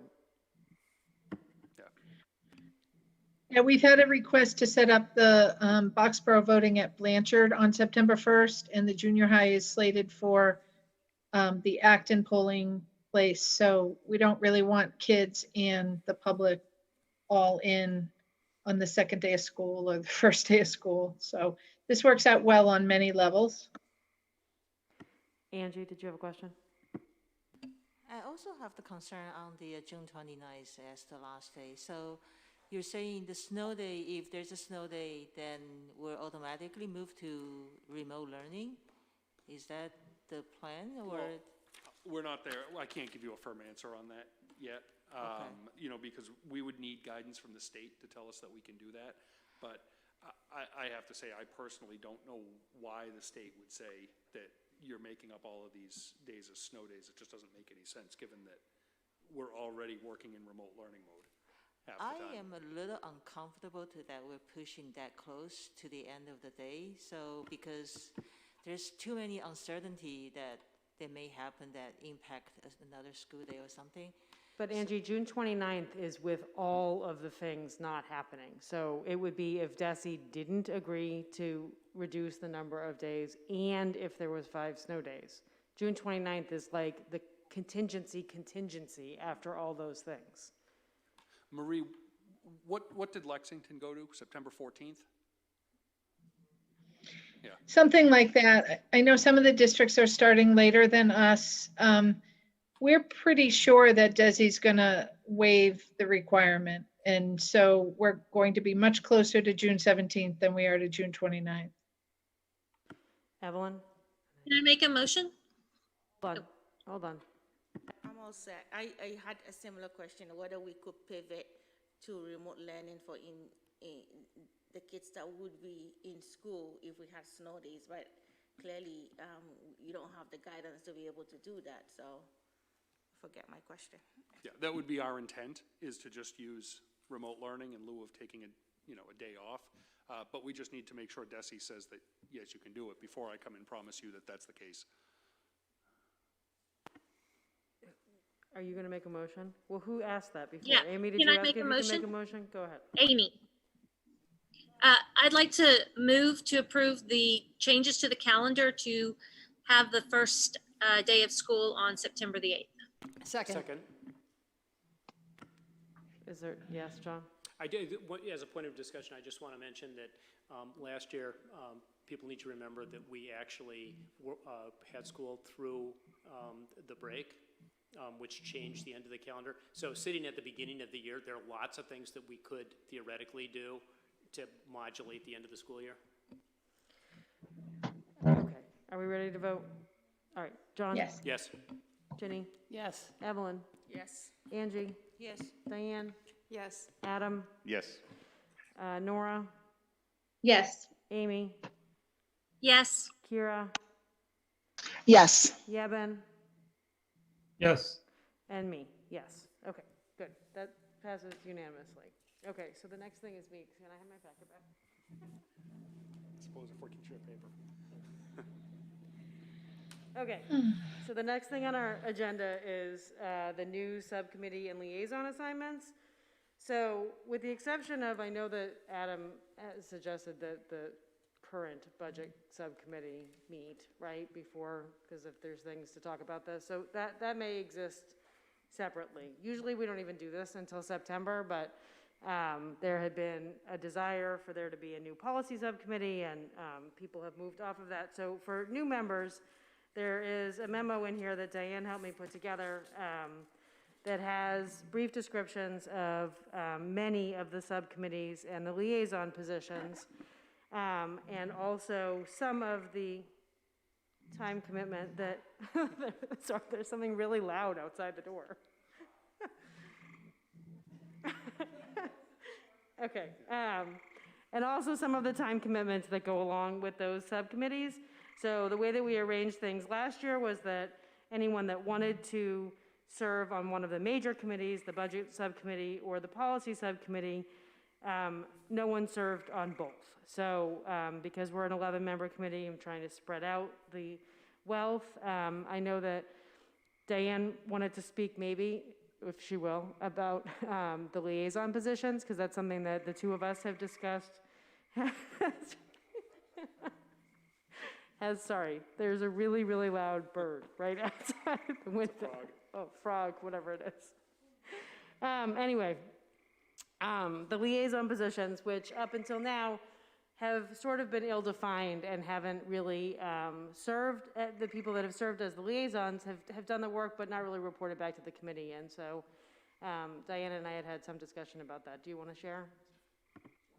Say there are at least several, and there could be more liaison positions. If you've ever gone to, say, a finance committee meeting, you'll see that certain members have been designated as liaisons to boards, and they report. They go to those meetings, they listen to them remotely, or they go in person when that was a thing, and they report back. And it's not just helpful. It's really critical to know what is going on on other boards, because it informs our work, and our work informs their work. So I think the liaisonships have gotten, our meetings are very long, we're very large, and I think that if something has to get pushed to the side because of the hour, that's what gets pushed to the side. But it's really important that we know, so we don't feel siloed, and that they know that we're paying attention as well. It's good relationship building, and it's good information sharing, and it just really enriches everyone's experience as a school committee member. So when you're thinking about liaisonships, if there's something you're interested in, if you're interested in the Voc Tech, there's always a lot going on at Minuteman, the Board of Selectmen, the Finance Committee. It's a real learning experience. So I highly suggest that you just look over that list and really give it some thought. There can be also more than one liaison. At one point, there were 3 to the Special Education Parent Advisory Council. So I don't know if that's what would be up to Tessa, but I encourage you to look that list over and think about what you're interested in and what your time constraints are. The liaisons are also a great way for you to just sort of dig into one aspect of what we do as a school committee. I know that it can be so overwhelming as new members to think about all of these things, and we talk about budget and policy a lot because those are the committees that meet the most often, but, you know, when we think about what our roles and responsibilities are as school committee members, a lot of those liaisonships really speak directly to the things that we do. So the people that are liaisons to the FinCom or to the ALG or to the select boards often can come to a meeting with really important information about what those boards and committees are doing, because we're in a regional district, and so it's extraordinarily important that we have good relationships with those other boards and committees in the town. So I want you to just think about that. There are some new things on here, something that I didn't include actually. Kira actually currently serves on the Diversity, Equity, and Inclusion group that Dawn runs, and I suggested that be a liaison to the school committee. She's already on that, so I didn't include it because it wouldn't be something that other people could necessarily volunteer for this year. But the other thing that was included on here was a mentoring resource, a new position that would be held by one or more experienced school committee members who serve as a resource to new members seeking to become better informed on budget, policy, and agenda issues that requires historical knowledge to fully understand. So mentors are not permitted to deliberate. It's not one of those things where you get to have like a special inside conversation, but we've talked about mentors before, and I think that having a person or two people maybe that are really in charge of just being a resource for new members or for older members that have been here a while and still have questions about things, rather than directing them always to me and Peter, that would be a good place for somebody to serve. So my request is that you send me your interests by August 6th, and I will put together some lists and balance things out, and I may reach out to you, ask questions, and see where your priorities are. And then at our August 13th meeting, I would bring you a proposed list of assignments. Yes, John? I wanted to note that the Debt Strategy Subcommittee is still listed, and unless Dave has some secret plan, I'm hoping that we won't have a Debt Strategy Subcommittee next year. That's correct. Thank you. And the other thing that I wanted to say is, regardless of what board somebody is formally a liaison to, the more things that people can attend to broaden their perspective on what's going on and how other people are thinking about it, the better off you'll be in our discussions. Thank you, John. I think that's important to note. Nora, did you have a question? Yes, so just in terms of planning our time, is it a possibility that during the next school year we'll be doing some of these subcommittee meetings remotely the way we have been doing? In all honesty, I think that there is, because we, excuse me, even at this office, we're allocating additional space in our building to the preschool so that they can spread out and reduce their sizes. So I don't think we're going to have the same number of spaces available to us on a regular basis. So I think we will probably still be doing some meetings, either part in person, part remote, or fully remote, just to make sure we can. In all honesty, we're also trying to reduce the number of people in our buildings at any given time. Mm-hmm. It's been a real positive in terms of attending meetings. I think planning for policy meeting, for example, has been much easier knowing that we can meet remotely. Yeah, it's certainly been a benefit. Okay, so if there's no other questions about that, send me your assignments and CC Beth, and I will work on putting together a list. So with that, we also have to vote the membership update on the school building committee, because Maya is no longer on the school committee, and then there's a couple other changes. Mm-hmm. So I don't have a recommended. No. Is there? I think the recommended motion is to approve the building committee membership as listed. In the packet? Okay. Yeah. Adam? I move to approve the Acton Boxborough School Building Committee membership list as shown in our packet this evening. Second. Jenny? Is there any discussion? No. Okay. John? Yes. Jenny? Yes. Evelyn? Yes. Angie? Yes. Diane? Yes. Adam, Yes. Nora, Yes. Amy, Yes. Kira, Yes. Yeben, Yes. yeah, and myself, yes. Okay, great. That is unanimous. And then we have a statement of warrants and recommendation to approve. Which one of you wants to do it? John?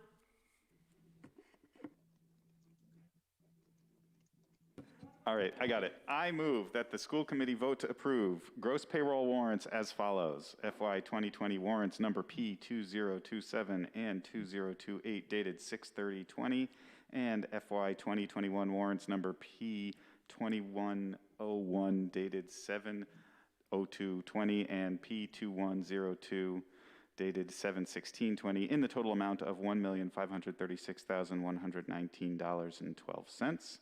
And accounts payable warrants as follows. FY 2020 payroll deduction warrants number 20-027PR and 028-PR, and FY 2020 vendor warrants number 20-027 and 027F, all dated 6/30/20.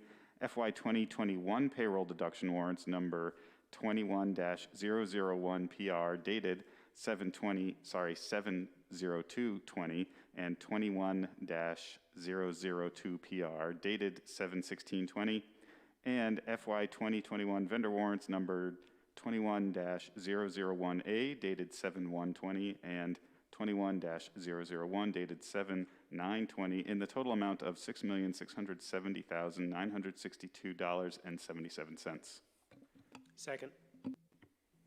John? Yes. Ginny? Yes. Evelyn?